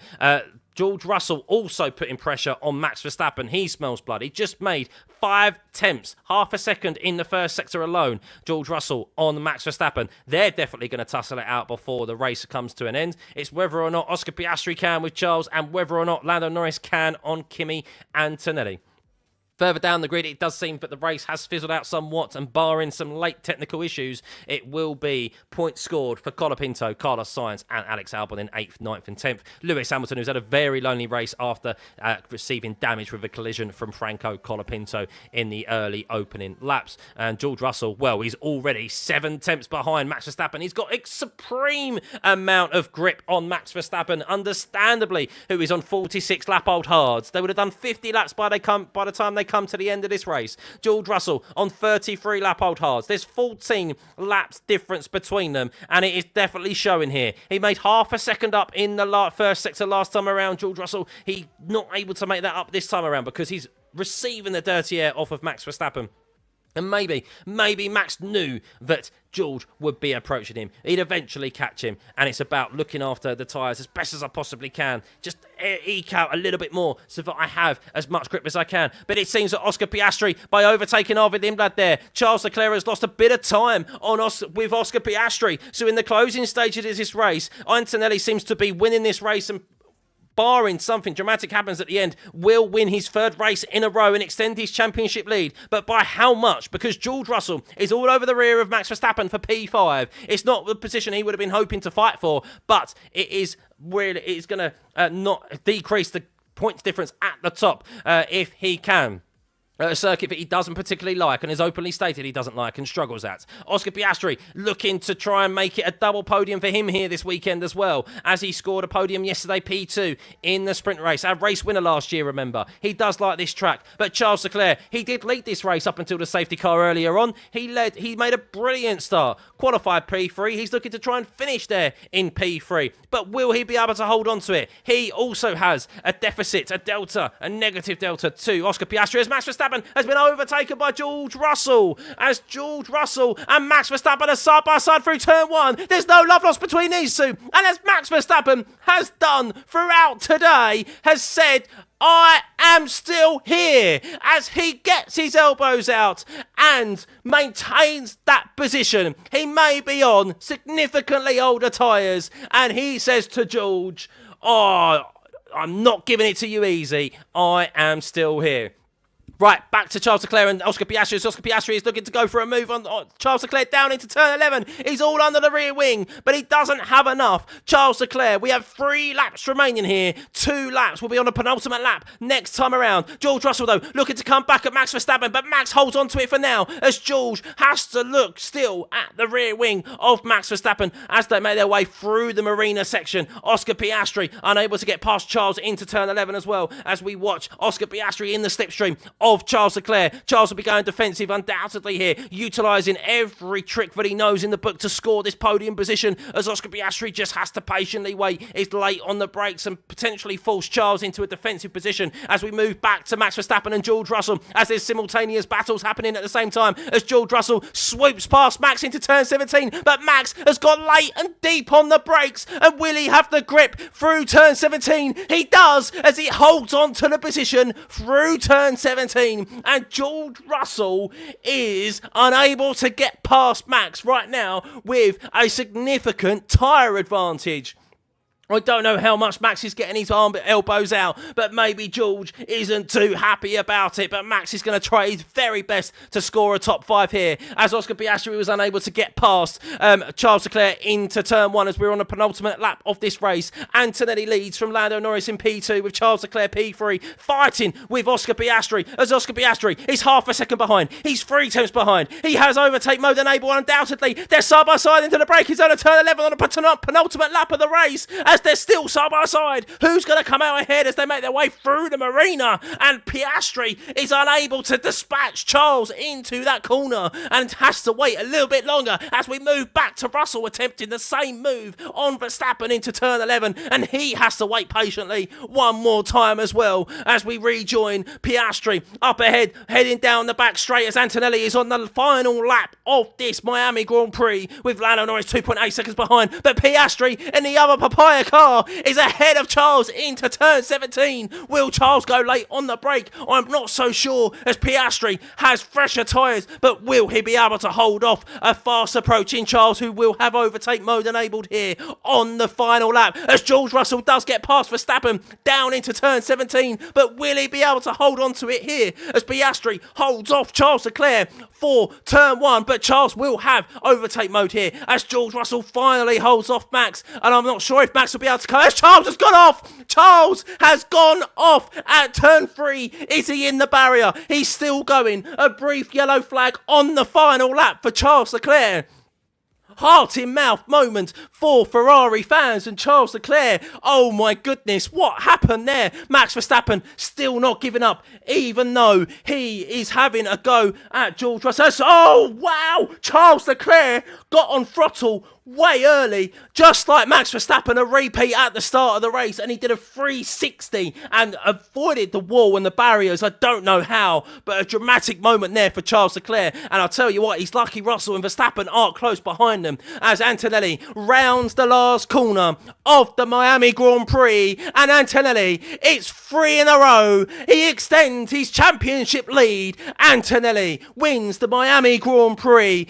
Lando Norris in P2, a great win from him. Oscar Piastri with Charles Leclerc spin, and I'll tell you what, it's not over and done with yet as we're going to move back to P4 as Charles Leclerc with that spin has undoubtedly hurt his tyres. He is struggling here. There's one more run down to the end of the finish line as Oscar Piastri comes across and scores the podium, but will Charles be able to hold off Russell and Verstappen with one more corner remaining as Russell gets ahead of Charles into the last corner? It's the F2 sprint race all over again as George Russell with that extra level of grip gets past Charles, and it's a drag race to the finish line as Charles loses P5 to Max Verstappen on the line. Oh my giddy God. Charles Leclerc was fighting for a podium and ends up losing 2 positions to Max Verstappen and George Russell on the last lap due to his own error, and finishes P6, 1 place ahead of his teammate after leading the race at the start. My goodness, what an end to the Miami Grand Prix. Oh my God. Antonelli wins though, P1, Lando Norris P2, Oscar Piastri P3. What an end to that race. Watching that on the TV. Charles Leclerc just completely killed his tyres. As George Russell's front right tyre, George Russell came across the line with his front wing scraping along the floor. Sparks everywhere. What an end to that race. My goodness, when you watch that back, ladies and gents. My goodness, hit that subscribe button if you enjoyed that race, by the way, guys, and that commentary. What a Miami Grand Prix. We waited 5 weeks for that, and I'll tell you what, that was brilliant. That was brilliant. How can you not enjoy Formula One? Let's have a run through of the grid. I'll tell you what, let's have a look at the championship standings, though, because what has that done to the championship standings? Well, George Russell was looking to lose points there, and the gap be 24 points to his teammate. Well, it's 20 points. It's still significant, as Antonelli has won 3 races in a row. 3 out of the last 4, as George Russell is winless in the last 3. Charles Leclerc did gain points there, but at one point he was looking to be equal on points with George Russell. He now finds himself 17 points behind George with 63 points. Lando Norris moves up into P4. Keep an eye on that McLaren. It's gaining. Definitely had good race pace today. Caught out on the strategy. Great strategy from Mercedes to do the undercut, and that was the all-important moment in this race. Hamilton run with a damaged Ferrari throughout as Charles Leclerc and George touched wheels. They actually puff a smoke as Charles Leclerc moved over and touched the right rear of George Russell into the last corner under braking. So that could have been very, very big there and a big moment in the last corner. Hamilton, yes, P5 there in the championship after receiving damage from Franco Colapinto. Oscar Piastri, P6, 15 points for him after scoring a podium. Max Verstappen, 10 points, moves 2 places up in 7th there, an improved Red Bull. Ollie Behrman in P8, Gasly P9, Lawson P10. Colapinto moves up 5 places into P11 in the championship, as Carlos Sainz also holds his position there, and Alex Albon scores a point. But yes, that is your... What an ending to that race, guys. What an absolute ending. Nearly at 80,000 subscribers, by the way. Thank you, thank you. Let's have a run through of the grid one last time. Let's do your driver of the day as well. Who is going to be your driver of the day, guys? Let me know in the chat. I'm going to run a poll. Driver of the day. I am absolutely sweating. I'm going to need some hot water and honey afterwards because my voice is... Driver of the day. Let's go. There's a few options, to be honest with you. We can go Kimi. We can go... Oh, not... What did I say? We could go Kimi. We can go Norris. We could go... Yeah, Piastri. And... I mean, we could go Verstappen. Verstappen, maybe. I don't think anyone below those guys really warranted it. I don't think Russell warranted it. Charles. Charles. I mean, I think Verstappen is a valiant effort, to be fair. I don't think it... Personally, I don't think it's driver of the day, but I'll put him on there. Bortoletto, yeah, not a bad shout. But didn't score points, though. If he scored points, then yeah. Colapinto, I would say Colapinto. The only reason I don't think he's on there is because I think, like... He finished exactly where I expected him to finish. I think the Alpine's performance today was comfortably best of the rest, but not quick enough. There was in a bit of, like, not no man's land, but 100% a great weekend for Franco Colapinto to round off. So, driver of the day, get your votes in. Get your votes in. What a race. What a race.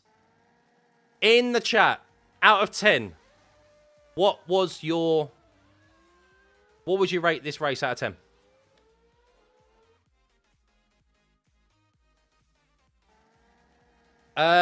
Oh, Max may get a penalty, by the way, still. Max may get a penalty. He is being investigated after the race for crossing the pit exit line. And I don't know why that's been rated, why they've held on to that to the end of the race. I'd be a bit miffed. I think that should have been decided there and then. I mean, it's either... You either have or you haven't. I don't know why that needs to be investigated after the race. But we'll see. Woo! You guys, so easy 8 out of 10, 7 out of 10, 9 out of 10, 7, 8.5. I'm actually going to give that a 10 out of 10. I really am. And the reason for that is because I think that had everything I wanted in a Formula 1 race. It had Russell noted for moving under brake. There's still, I tell you what, this is not the end of it. This is not the final. This is not the final finishing positions. Max is still being investigated. Russell's being investigated. My goody God. My goody God. Hey, 80,000 subscribers. Thank you, everyone. Thank you, everyone. What a stream. What a stream. Over 2,500 likes as well. Much appreciated. Do you know what I've got as well to give you all? Well, 5 of you. I've got 5 gifted subs. So there you go.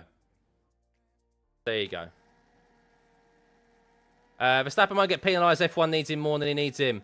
Well, I don't. Why is man Ben Salim? Just get out of shot. It's not the you show. Leave the drivers alone. Can't be a 10. The reason we got some excitement was because of some silly driver mistakes. Yes, mistakes are part of racing, but silly mistakes aren't great. I disagree. I think, look, yes, you've just said it in your own statement there, silly mistakes. I think that was a great race. I don't know what more you want. We had a battle for the race lead. Multiple, I think, not artificial, as that seems to be the buzzword now, not artificial changes for the lead. It was, thank you, Kaka. Thank you, Jarvis, for the 10 gifted, by the way. If you've been fortunate enough to receive a gifted sub, by the way, it is totally random. Thank you. Absolutely wonderful stream. But going back to it, this race had everything that personally you wanted from an F1 race. While, yes, there were mistakes, but that is part of racing. We had genuine battles for the race lead at the start of the race. The safety car maybe ruined Charles Leclerc's race overall and strategy. You don't know how that would have played out. We then had a genuine battle for the race lead later on. That was really intriguing to watch with Lando and Antonelli. Strategy as well with the teams, even with it being only a one-stop.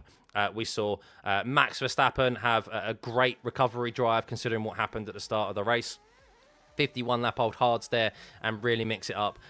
We saw drivers having to chase down different strategies, as I said, having to chase down those ahead and watch the gaps come down. And then that, how can you not be excited about, obviously, Charles Leclerc and Oscar Piastri fighting, Leclerc and Verstappen fighting, and then, of course, what happened with Leclerc on the last lap and that dash to the finish line, even if it is for P5. I'm coming away from this, after now heading into 3 weeks, of course, break with Canada, very, very happy.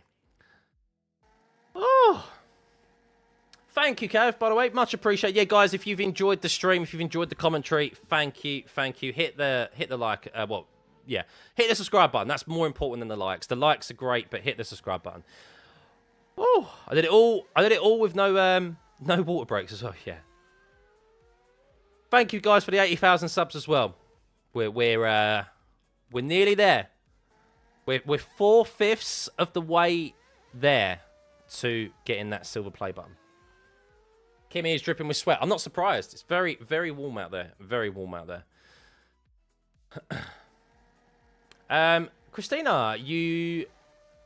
I'm an older follower. You're number 50 subscriber.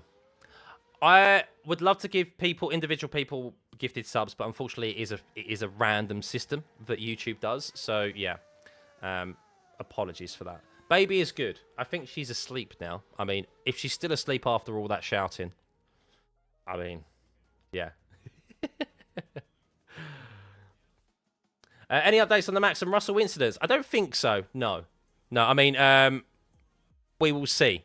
Verstappen and Russell noted for causing a collision. So as I said, I need to watch the battles back, but I think I wouldn't be surprised if Verstappen did get his elbows out maybe a little too much with George Russell, because George did have a considerably faster car at the time.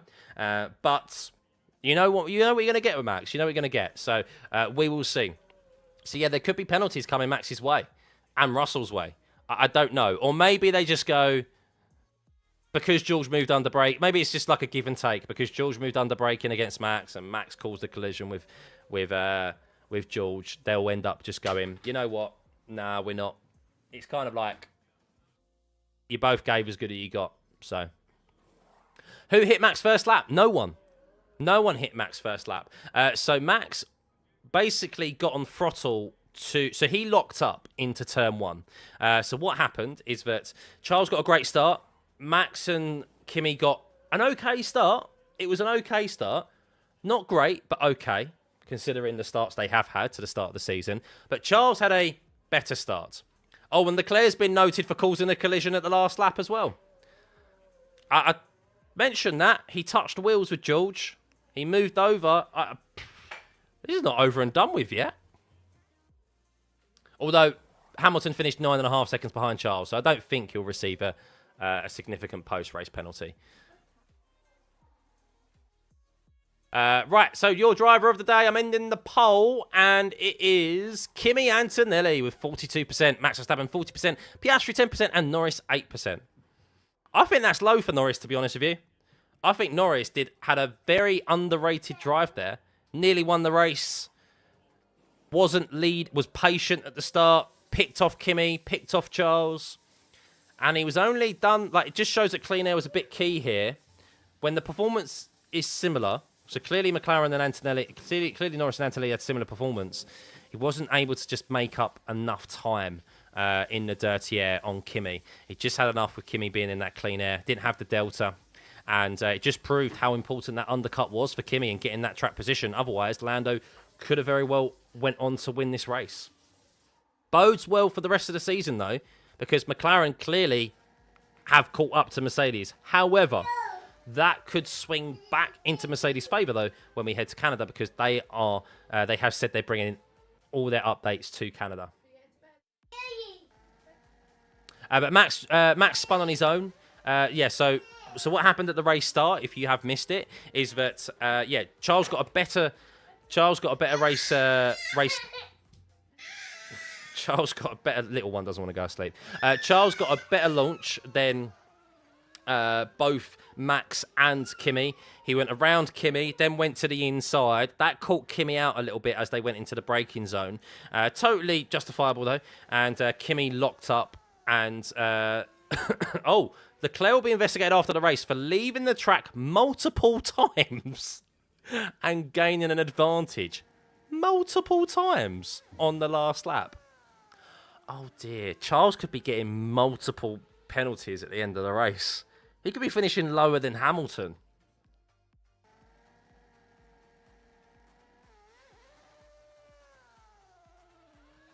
Dear. But yeah, so then Charles came back to the start. All these notifications for the stewards. Charles just went, I'll brake on my normal braking marker, which he did. And then Kimi and Max just went straight past Charles, blocked up. Because of cold tyres and because Max was trying to stay ahead of Charles into the next corner, he just got on throttle too early and, spun round.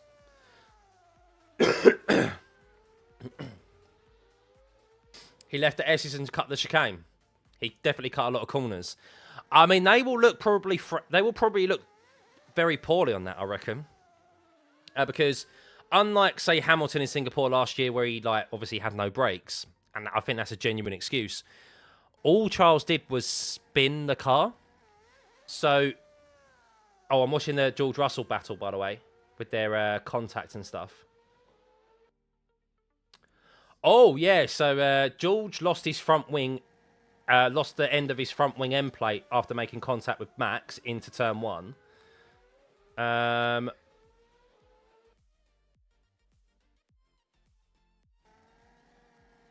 Max and George. Max went late on the brakes down into turn 17 one time. George then overtook Max again before they even got into the braking zone. And then, yeah. Oh, Russell reviewed. No further investigation. Moving under braking. Max Verstappen and George Russell will be investigated after the race. I don't see Leclerc getting penalty for the last corner. I don't see that. Slight little touch. They both moved to they both moved towards each other. In the last corner, George and Charles. It was wheel on wheel. When Charles spun, he broke the suspension and couldn't turn. Oh, did he? Ah, okay. Well, if he broke the suspension, then that's a valid excuse for not being able to take the corners.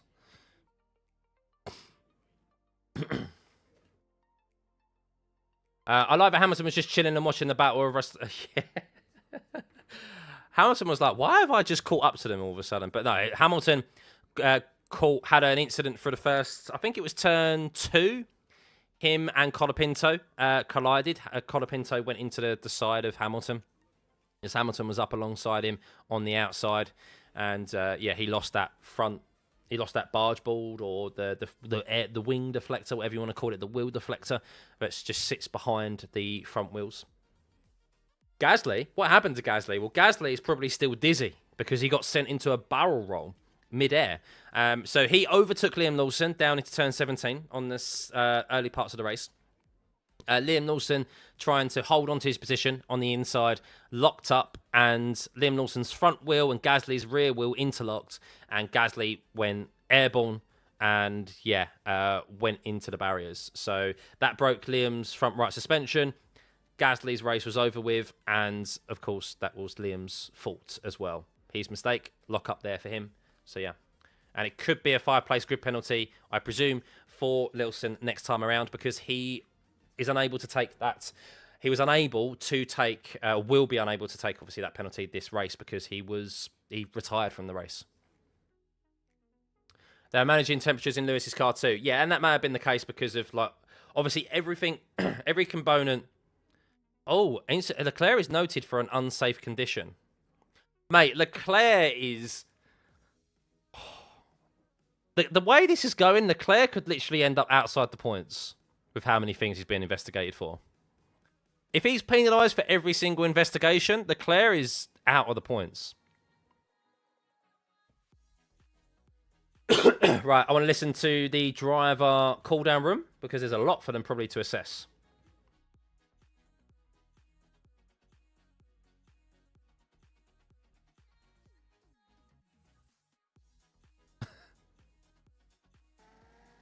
They're watching the race restart. Oh my God, Oscar Piastri went.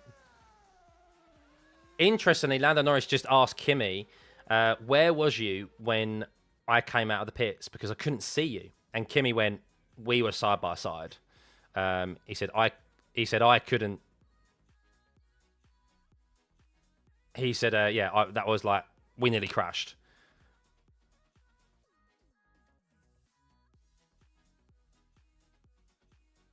Just watching what else they're saying.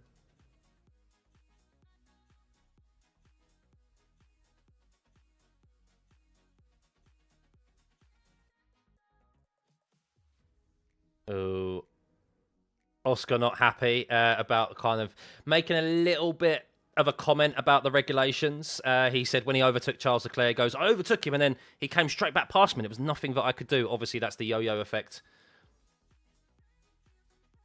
Oh, yeah, so Charles broke his front left suspension with the last tap on the wall. So he was so close to getting away with no damage. And he ended up, the last little bit, his front left suspension hit the wall. And it seemed ever so slight, but that broke it. MBS touching Kimi. I know, he knows exactly where the camera is, MBS. And he knows exactly where the camera is, and he always ensures that he's there. Also, I have on good authority, if anyone knows the journalist, Joe Saywood. Does anyone know Joe Saywood from Missed Apex? He's been on Missed Apex. He's a long time journalist on the grid. Been there for like decades. He has been banned from the paddock because he wrote some home truths about MBS. So he's banned him. I don't think anything more needs to be said. So that's a long-time journalist. Reputable journalist as well. And he just reported the truth. He's just reported the truth about the head of the FIA, and he's banned them.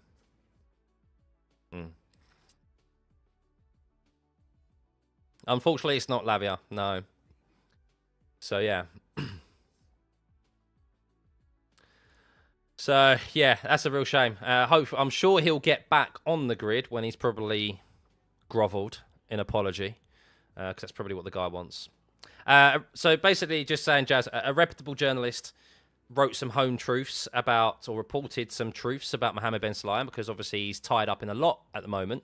In relation to charities, charity money's not going where it should be, and a few other things he's under investigation for in the FIA for corruption and stuff. And I don't know exactly what he wrote, but he is a reputable journalist. He's one of the most reliable sources as well. He's been on the grid for years, like donkey's years, and he has been banned by MBS from the paddock. Joe Sayward. But yeah, there we go. But what a race. I really enjoyed that. So let's have a look further down the grid, shall we? Franco Colapinto. Yes, great drive from him. Carlos Sainz, P9. Alex Albon, P10. Good result for the Williams guys, by the way. Oh, I just quickly want to ask you guys a question. So I have to do my driver's ratings. Would you prefer it in video format or live stream format? So that we can have a back and forth. It would be live streaming tomorrow, most likely. Not tonight, tomorrow. Would you prefer it live stream or video? I mean, you can watch a live stream back anyway, I guess. Just thinking live stream's easier.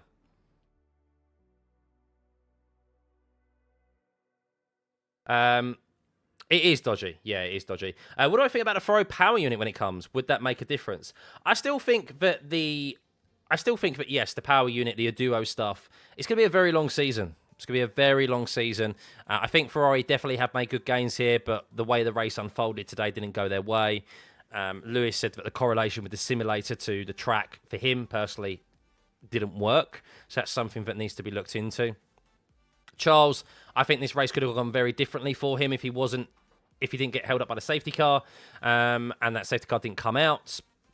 Maybe not quite on the pace of Antonelli and Norris today, but I think he could have maybe have had P3 a bit more comfortably if that safety car didn't come out when it did.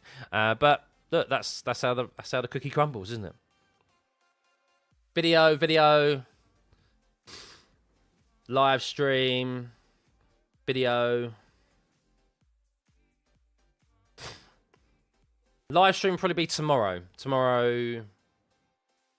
evening, I think. Tomorrow evening after the little one's gone to bed, probably.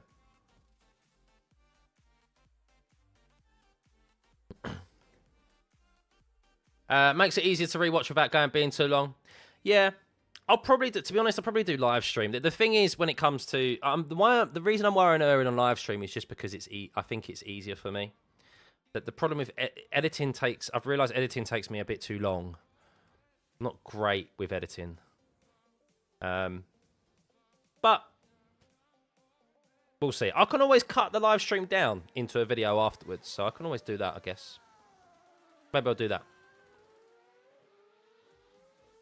There's people that still think the race starts in 1 hour. I know. Imagine that. The race, I would only just be going live now. I literally would have just hit the live button. Yeah, it feels crazy. Feels crazy. But it does seem like the official results aren't ready yet. Sorry. Oh, God. Whatever's best for me, yeah. I mean, I will kind of do whatever's best for me, but I like getting feedback, guys, of course. But there we go. So let's have a look at the Drivers' Championship again. So Antonelli, by the way, who would have thought that he'd be 20 points in the lead over George Russell after round 4? However, it's a very long season. But Antonelli definitely comfortable. George Russell said something, and he admitted to a weakness yesterday, which was a very, very, very good insight. And I never really kind of realised George Russell had this weakness. And it's similar to Oscar Piastri, where he said openly to Sky Sports, this track is not one of my strongest because I struggle on low grip surface tracks. I'm not a fan of when the car is sliding. And he complained about sliding today. And he says he just struggles to deal with that. tracks like this, tracks like Zandvoort, he said, it's not my strong suits. I'm a driver that likes a track that's where cars are maybe a little bit more planted. It's like you're more aggressive. And I thought that was very open and honest of George. And clearly, obviously, some people will say it's just a deflection tactic, but it means that, look, there are going to be swings and roundabouts in this championship, but if you're Kimi Antonelli, you see that and you're like, okay, well, if I can match George on the circuits that he's really good at, then I know I've got a leg up. Like, I've got one up, basically, when we come to those low grip surface tracks. Similar, akin to how it was between Lando and Piastri, if you remember. So this season is going to ebb and flow. It'd be very interesting to see, let's say George does regain the championship lead. Even if that is the case, I mean, keep an eye on McLaren. Lando just had a P1 yesterday and a P2 today. He's picked up a whole host of points, and he's 49 points off of Antonelli, but all it takes is a mechanical issue. All it takes is for McLaren to get back in the fight, and all of a sudden, this championship could look very different. But Norris likes low grip tracks. That was shown today as well. He beat Oscar by a fair margin. Yeah, and you saw Antonelli and Norris, who clearly cope with these types of circuits better, and they're also dab handy at the high grip surface tracks as well. Comfortably have their teammates in their back pocket. And come the end of the latter stages of the season, that's going to be real interesting, because we saw that massive swing, didn't we, in the championship last year when we got past the European swing where Piastri came out on top, and then Norris, we headed to more of those low grip surface tracks, and Norris dramatically closed that gap and eventually took the lead and won the championship. That could be the case for Russell as well.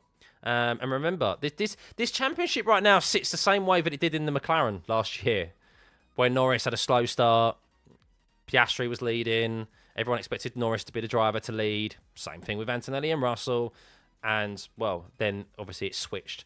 But I think McLaren are ones to keep an eye out for. And don't rule out Ferrari as well. Ferrari is still just plugging away, but they do seem to need to make a bit more improvements. And it's a shame we didn't see Verstappen's true pace today. I would have liked to have seen where that Red Bull truly sat in the pecking order this weekend. Of course, we saw qualifying yesterday, but we saw, well, it's a great qualifying from Max, not to take anything away from him. We did see McLaren have a couple of issues with their power unit. We've seen a few drivers have issues, and I really wanted to see in race trim how that Red Bull stacked up against the rest of the field. How much improvement have they made? And unfortunately, we didn't get a fair reflection of that today because of what happened at the start of the race. But I'm sure we'll find out pretty quickly, because there's another 3 weeks now for teams to ply into updates. Any updates on incidents? Not yet. No, not yet. Kimi Antonelli, only the third driver to take his first 3 wins consecutively, joining Hakkinen and Damon Hill. Wow. I thought Senna was also in that, or was that pole positions, maybe? Oh, it's way too early to tell who's going to win the championship, Judge. Yeah, it's a very long season. Very long season. But it is advantage Antonelli. You can't deny that, so. Max fans have the NLS 24 coming up. Yeah. Sorry. Is there any updates on YouTube not YouTube right now. Is there any updates on Twitter and so forth? There's normally stuff that comes out. I am yet to see, like, whether Max is going to be penalised as well for his, like, this crossing the line on the exit of the pit lane. Like, I mean, that seems pretty much a slam dunk. You either do or you don't. Like, it's a clear defined thing. There's no kind of subjectiveness to it. He's either over the line or not over the line. So I don't know why that was investigated. Is been investigated after the race. Here's that stat for Kimi Antonelli, by the way. Drivers to take their first 3 poles consecutively: Senna, Schumacher, Antonelli. Drivers to take their first 3 wins consecutively: Damon Hill, Hakkinen, Antonelli. Drivers to consecutively win their first 3 F1 races from their first 3 pole positions: just Kimi Antonelli. Well, he's in good company there, isn't he? Good company.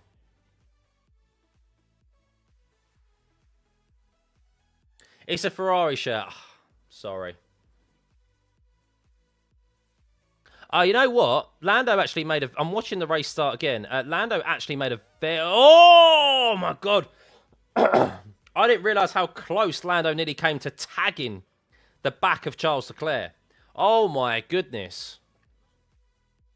But Lando actually made a really good start, but he got covered off by Max Verstappen, and he had to lift out. But, woof, that was close. That could have been race over for Lando Norris. Who is my driver of the day? I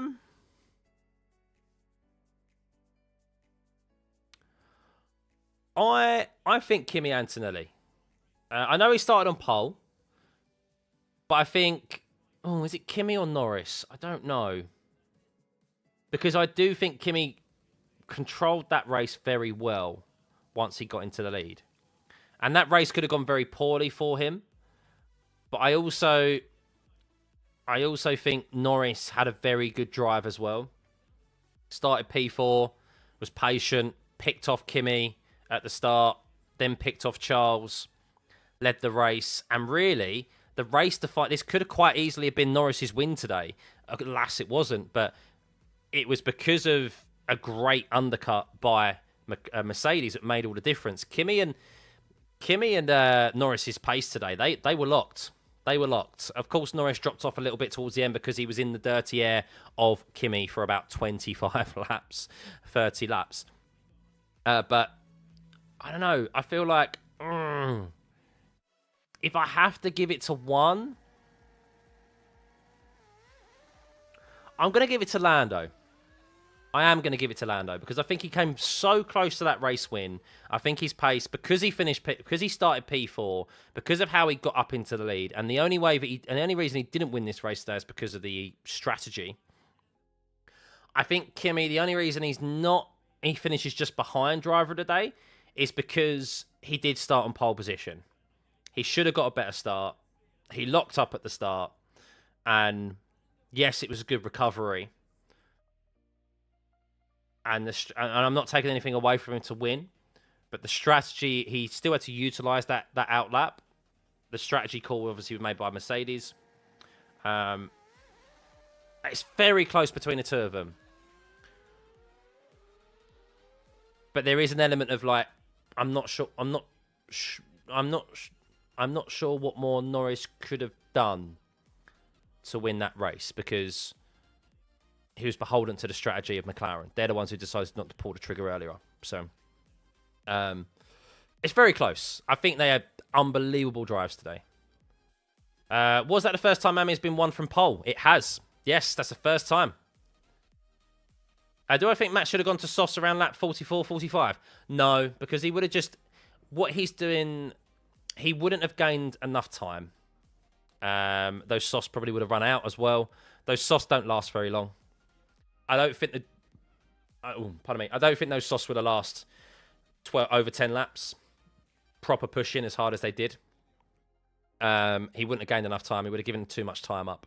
And I think as well, obviously hindsight's a beautiful thing, but I think they just didn't know with the weather radar. The last thing they wanted was to pit him, lose that time. You've given up positions, and then there's an unexpected rain shower that comes down, and everyone then has to pit. You've given up unnecessary track position. So I think it was the right decision to keep him out there. Why was Max on driver on my day list when he spun his car on his own? Because it was a good recovery from him. Yes, that was a mistake, but he recovered from that. And he took hard compound tyres 51 laps. And he turned what could have been a very poor race result for him into a decent race result. So it isn't necessarily always about how you start. It's about how you finish. And obviously Norris, I think, had a better start overall than Kimi. And that's why, obviously, I think overall, Norris's race was just a little bit better than Kimi's, even though he didn't win the race. He started full, finished P2, and he didn't lose positions at the start. He gained patient as well in gaining the lead when he did. He pulled out a gap, was managing the gap to Kimi, and look, Mercedes pulled a blinder with the undercut. And McLaren, unfortunately, even though they responded the next lap, got caught napping with that undercut. And It's difficult when you're leading as well. It's difficult to say that Norris should have pitted before Kimi because he kind of didn't know. And I guess, obviously, with the rain at the time, was it the right decision to pit then? Was it too risky? When you're in the lead, sometimes and in the battles that close, it's difficult to give up track position. And I guess also as well before, maybe McLaren still a little bit hurt from what happened at Suzuka, still fresh in the memory, pitted first, and ahead of Kimi, didn't they? They pitted first, and Kimi held on to that position, and there was an untimely safety car. So it's difficult. It's easy to say that McLaren should have pitted a lap before, but I think McLaren made the right decision. And look, Kimi executed the outlap, and Mercedes executed their pit stop very well. And Norris, the pace was so similar between Norris and Antonelli, but there just wasn't enough of a delta for him to get past Antonelli. So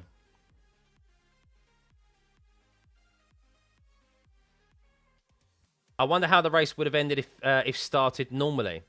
Yeah, I'm intrigued to see how that would have happened. Yeah. I think Norris definitely had the pace today. I think that McLaren undoubtedly was the fastest car alongside Mercedes. I think they were the two fastest cars. However, it's difficult to say. As I said, I still would have liked to have seen what the true race pace of Verstappen was in that Red Bull. We didn't get to see that today because he pitted so early. Final results are done. We can't see them anymore because they've disappeared.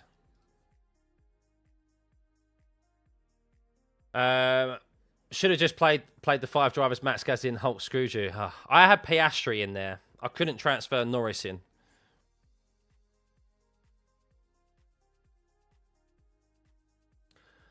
Do you know where you can find the pit stop times for the race? I don't, actually. I'm sure someone has it.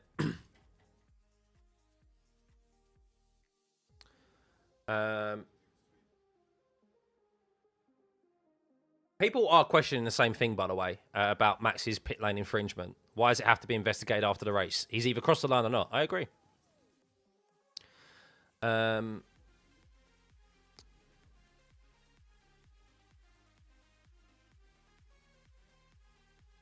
still yet to see if that happened or not. Oh, by the way, what's the Tottenham score?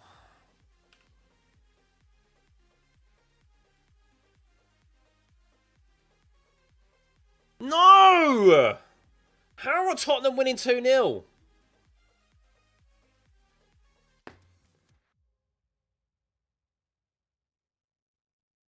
How are Tottenham winning 2-0? That's wild. That's wild. Ugh. Also, track limits violations, by the way. Charles got 4 track limits violations. So, yeah. He's been investigated for a few reasons. Villa resting for Europe. I know. But Tottenham, like, really? At Villa? Goodness sake.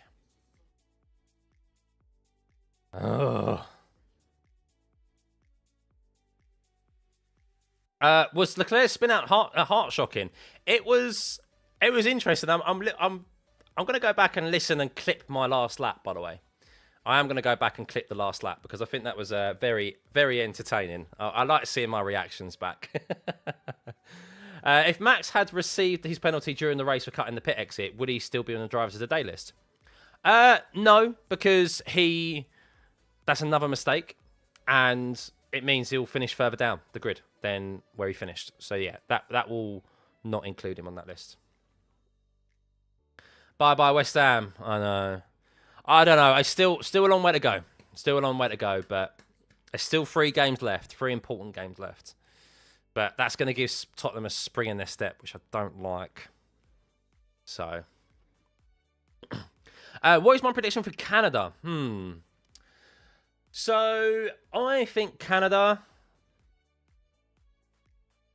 I mean, it's difficult to say how much everyone's... So, I still think the performance gap will be similar to this. I think we'll see McLaren and Mercedes be pretty similar. I don't think McLaren are going to rest on their laurels and not bring any updates to I don't think they're going to just sit on their arse and not bring updates when it comes to Canada. The worry is that Mercedes will make a significant improvement. Everyone's caught, well, not everyone, but McLaren have caught up to Mercedes this weekend, right? But Mercedes haven't brought many updates. So they're now going to bring updates to next week, and that could improve them dramatically. But we'll see. But the difference, the thing is at Circuit Villeneuve is that it is a low downforce circuit. So your cornering ability isn't something that necessarily is... your cornering ability isn't necessarily something that's going to come to the forefront. It's more of a power-driven circuit, which, yeah, may fall into the hand. I mean, would it fall into the hands of... Would it fall into the hands of Mercedes? I don't think so much. I think it's going to be very akin to what we've seen here because there's a lot of... It's going to be a higher regenerative circuit as well because there's lots of hard braking zones. So like here, Mercedes, it's not a low regen circuit. That's where Mercedes, I think, clearly have the advantage at the moment. But the higher regen circuits is definitely where the teams can close up the gap. So, yeah. Do I think Piastri was lucky today? No, I don't think so. In what sense was he lucky? I think Piastri didn't quite have the pace of his teammate and those up front, but he had enough pace to be able to finish on P3 on merit. So, we'll try and do a job against Arsenal. It'd be brilliant if we could do that. Thoughts on the Miami podium being 2 carrots and an eggplant? Yes, if you don't know what he's talking about, the Mercedes race overalls for this week were in purple, and I mean it's a funny looking eggplant though. Don't know where you get your eggplants if it's that purple, Newman. And then you've got the obviously papaya cars. So Ferrari still sucks. Well, Ferrari today. Let's talk Ferrari. So firstly, where did it go wrong for them? Well, they brought Charles in way early, which he wasn't happy about. They didn't even discuss it with him. They just told him to box, and he boxed. And he wasn't happy on the radio and said, look, what's happening with the rain?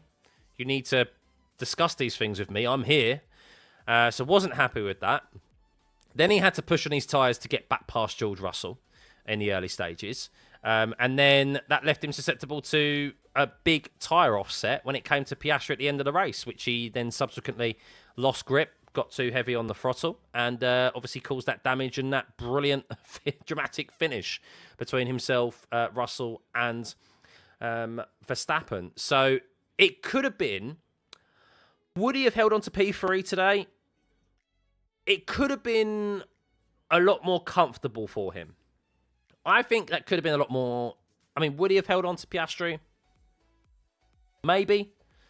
It would have been a lot closer between him and Piastri come the end of the race, I think, and he wouldn't have been susceptible to that dramatic race finish. So, West Ham, I'm a West Ham fan. How did Leclerc lose his lead? So he lost his lead via the safety car. There was a safety car that came out for Isaac Hadjar crashing and Pierre Gasly. The field bunched up, and he was then overtaken on not on the first lap, but the second lap when overtake mode became available. Ferrari really need a bigger turbo. The starts are amazing, but the race pace is slightly lacking. Yeah, I mean, they're clearly down on a bit of power, aren't they? And they need that duo. They need that token. They need to be able to... they need to get some more horsepower out of that power unit. Because, yeah, they do seem to be... They do have a good car for the corners, but at the moment, they just don't have enough. So...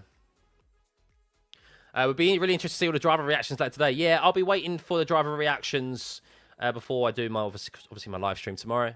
We'll do... we're going to do a live stream for the driver ratings tomorrow. We're going to do that. Lewis, we need to have some uncomfortable combos. Yeah, so Lewis Hamilton today, I think it was the second lap, or was it lap 1? I think it was the second lap. Franco Colapinto I think Lewis went for a move on the inside down into turn 1. He was side by side. It was his corner. but he was still side by side with Colapinto as he went through turn 2. So he then becomes the outside car with Colapinto on the inside, but Colapinto is on the inside. Now, I've only seen an outboard shot from behind. I don't know if Colapinto got up on the curb, but one thing for sure is that Hamilton was ahead. Technically speaking, it's his corner, but look, he left Colapinto room, and Colapinto just washed into the side of him, and his front right tyre hit the sideboard, those deflectors that sit behind the wheel, which we predicted there'd be a number of those lost this season. He ended up losing that, which lost him a lot of points of downforce and performance. But Lewis did say, interestingly, yesterday, that the work he did in the simulator in the time off, he felt confident from what he'd done and the data he'd gathered in the simulator coming to this weekend, and that hasn't correlated out on track. So that's something he said. He goes, I'm actually going to spend less time in the simulator. He's never been a big fan of the simulator. He's an old school, obviously, driver. Grew up without them.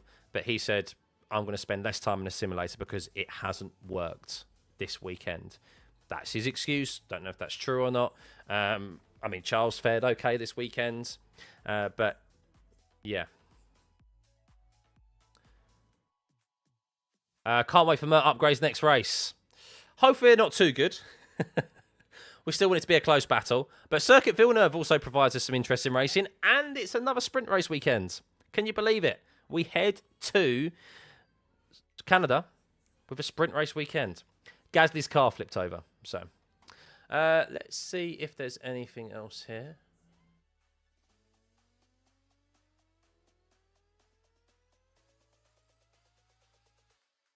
Yeah, Leclerc may get a penalty.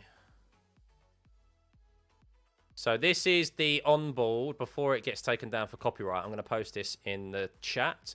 This is Leclerc's last lap, so you can watch that. And that was his last lap. That was his spin, and then the amount of corners he cut as well. He cut a lot of corners.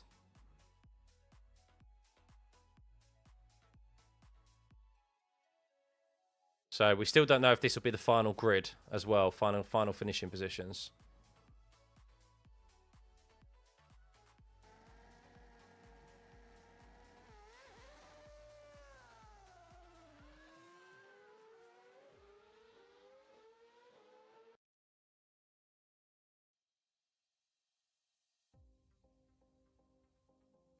Who did Aston Villa field today?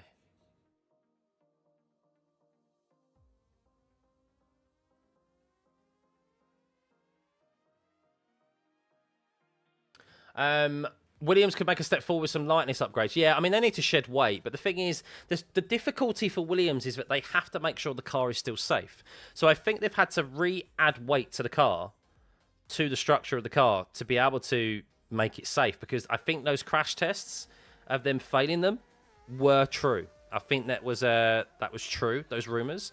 And what happened there is that, okay, you now have to kind of rip up your design because you now have to make the car safe, and by doing that, the easiest way to do it is add weight to it, and that's what they've done. And now they're overweight, but they've benefited today from those ahead, the misfortune of those ahead, and finished P9 and P10. So finally, Albon scores a point and finishes a race. We're going to do 90 minutes FP1 in Canada. Maybe, Janie, maybe, or maybe they won't. I think the main reason for 90 minutes FP1 this time around was because of the tweaks to the regs. Unless they tweak him again in Canada, I think it will be a 60 minutes. So Aston Villa's such a bad lineup that their fans are walking out 2-0 down. Are they actually? I just see a thing from Mark Goldbridge actually, and he's like, it makes a mockery of the leave. It's actually a joke. So yeah, West Ham didn't get that against Brentford, did they? I know they're not in a semi-final, Brentford, but I still think it's going down to the last game of the season. I just hope it's us ahead, but we'll see.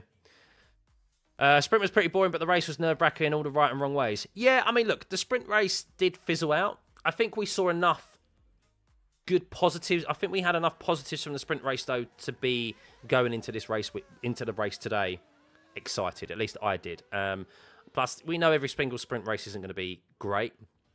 But I actually thought, okay, I've seen enough wheel-to-wheel action, proper wheel-to-wheel action as well, that I think, especially if we get rain, and I can't believe we got no rain today, by the way.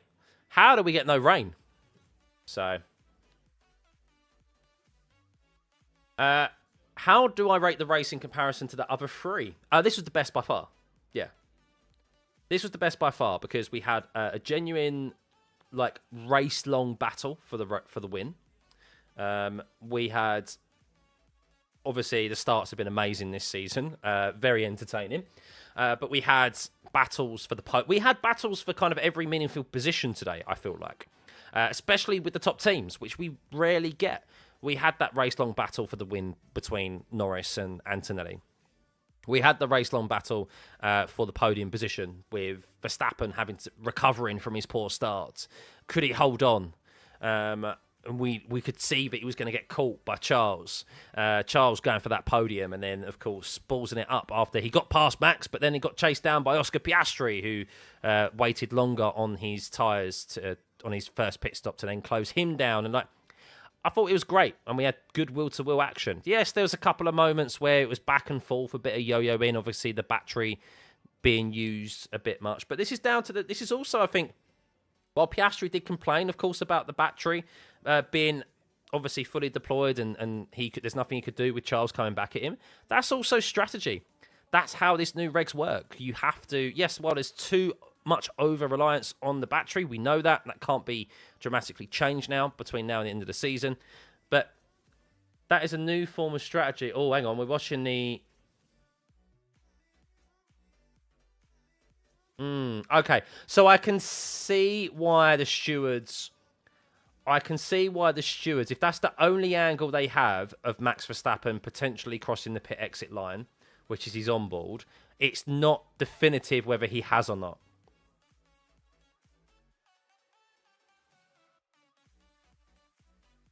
Okay, so the reason why the stewards have decided to wait until after the race to see if Max has crossed the pit exit line is because they clearly have only access to one camera angle, which is the onboard. They have to wait till after the race to get more camera angles because you need an off-board shot to be able to see that. So yeah, potential penalty. It does look like it's very close to him being over the limit though, and Max may be getting a penalty for crossing the pit lane exit. But yeah, that race, look, we had so going back to the over reliance of the battery. But that's part of your strategy of where you decide to use the battery. Then Charles probably knew that Oscar was going to breeze back past him, and he thought, "I'll save my battery, and I will wait until I can then." He's going to be run out of battery, and I can get back past him. So, thank you, Jenny, much appreciated. I thought if the car is damaged like Charles' car was, the driver has to park and retire. Could he be disqualified? I'm not sure if he'll be disqualified, but he will probably pick up a penalty. Did they give Lewis Hamilton a penalty for the brake situation in Singapore last year? Or didn't they do some clarification after that saying that, okay, like that's not allowed anymore in the future? So they did give him a penalty? Okay, if they did, then precedent's been set, and I presume that Charles will get a penalty as well. So, who did I bet would win? Well, I didn't place any bets, but my predictions at the start of the week were that it was going to be a chaotic race.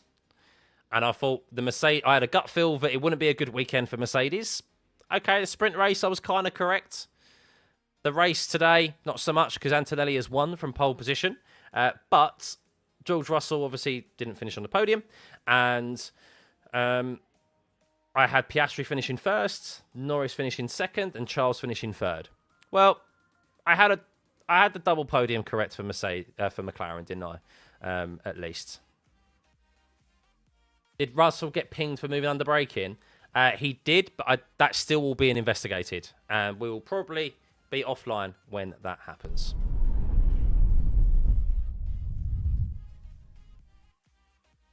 But there we go, guys. There we go. That is it. What a live stream.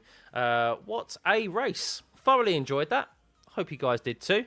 Thankfully, it was uninterrupted. Thankfully, we got a race because it was worrisome that it wasn't going to be, wasn't it? So, massively happy that it went ahead. Still a little bit, I don't know. I'm not unhappy that we didn't get rain because I feel like in the end it was chaotic enough, and it was an interesting race. So, oh, hang on, I'm watching the. Oh, sorry, it wasn't the second corner, by the way. Ooh. I'm watching Colapinto and Hamilton's penalty again. Hang on. Ooh.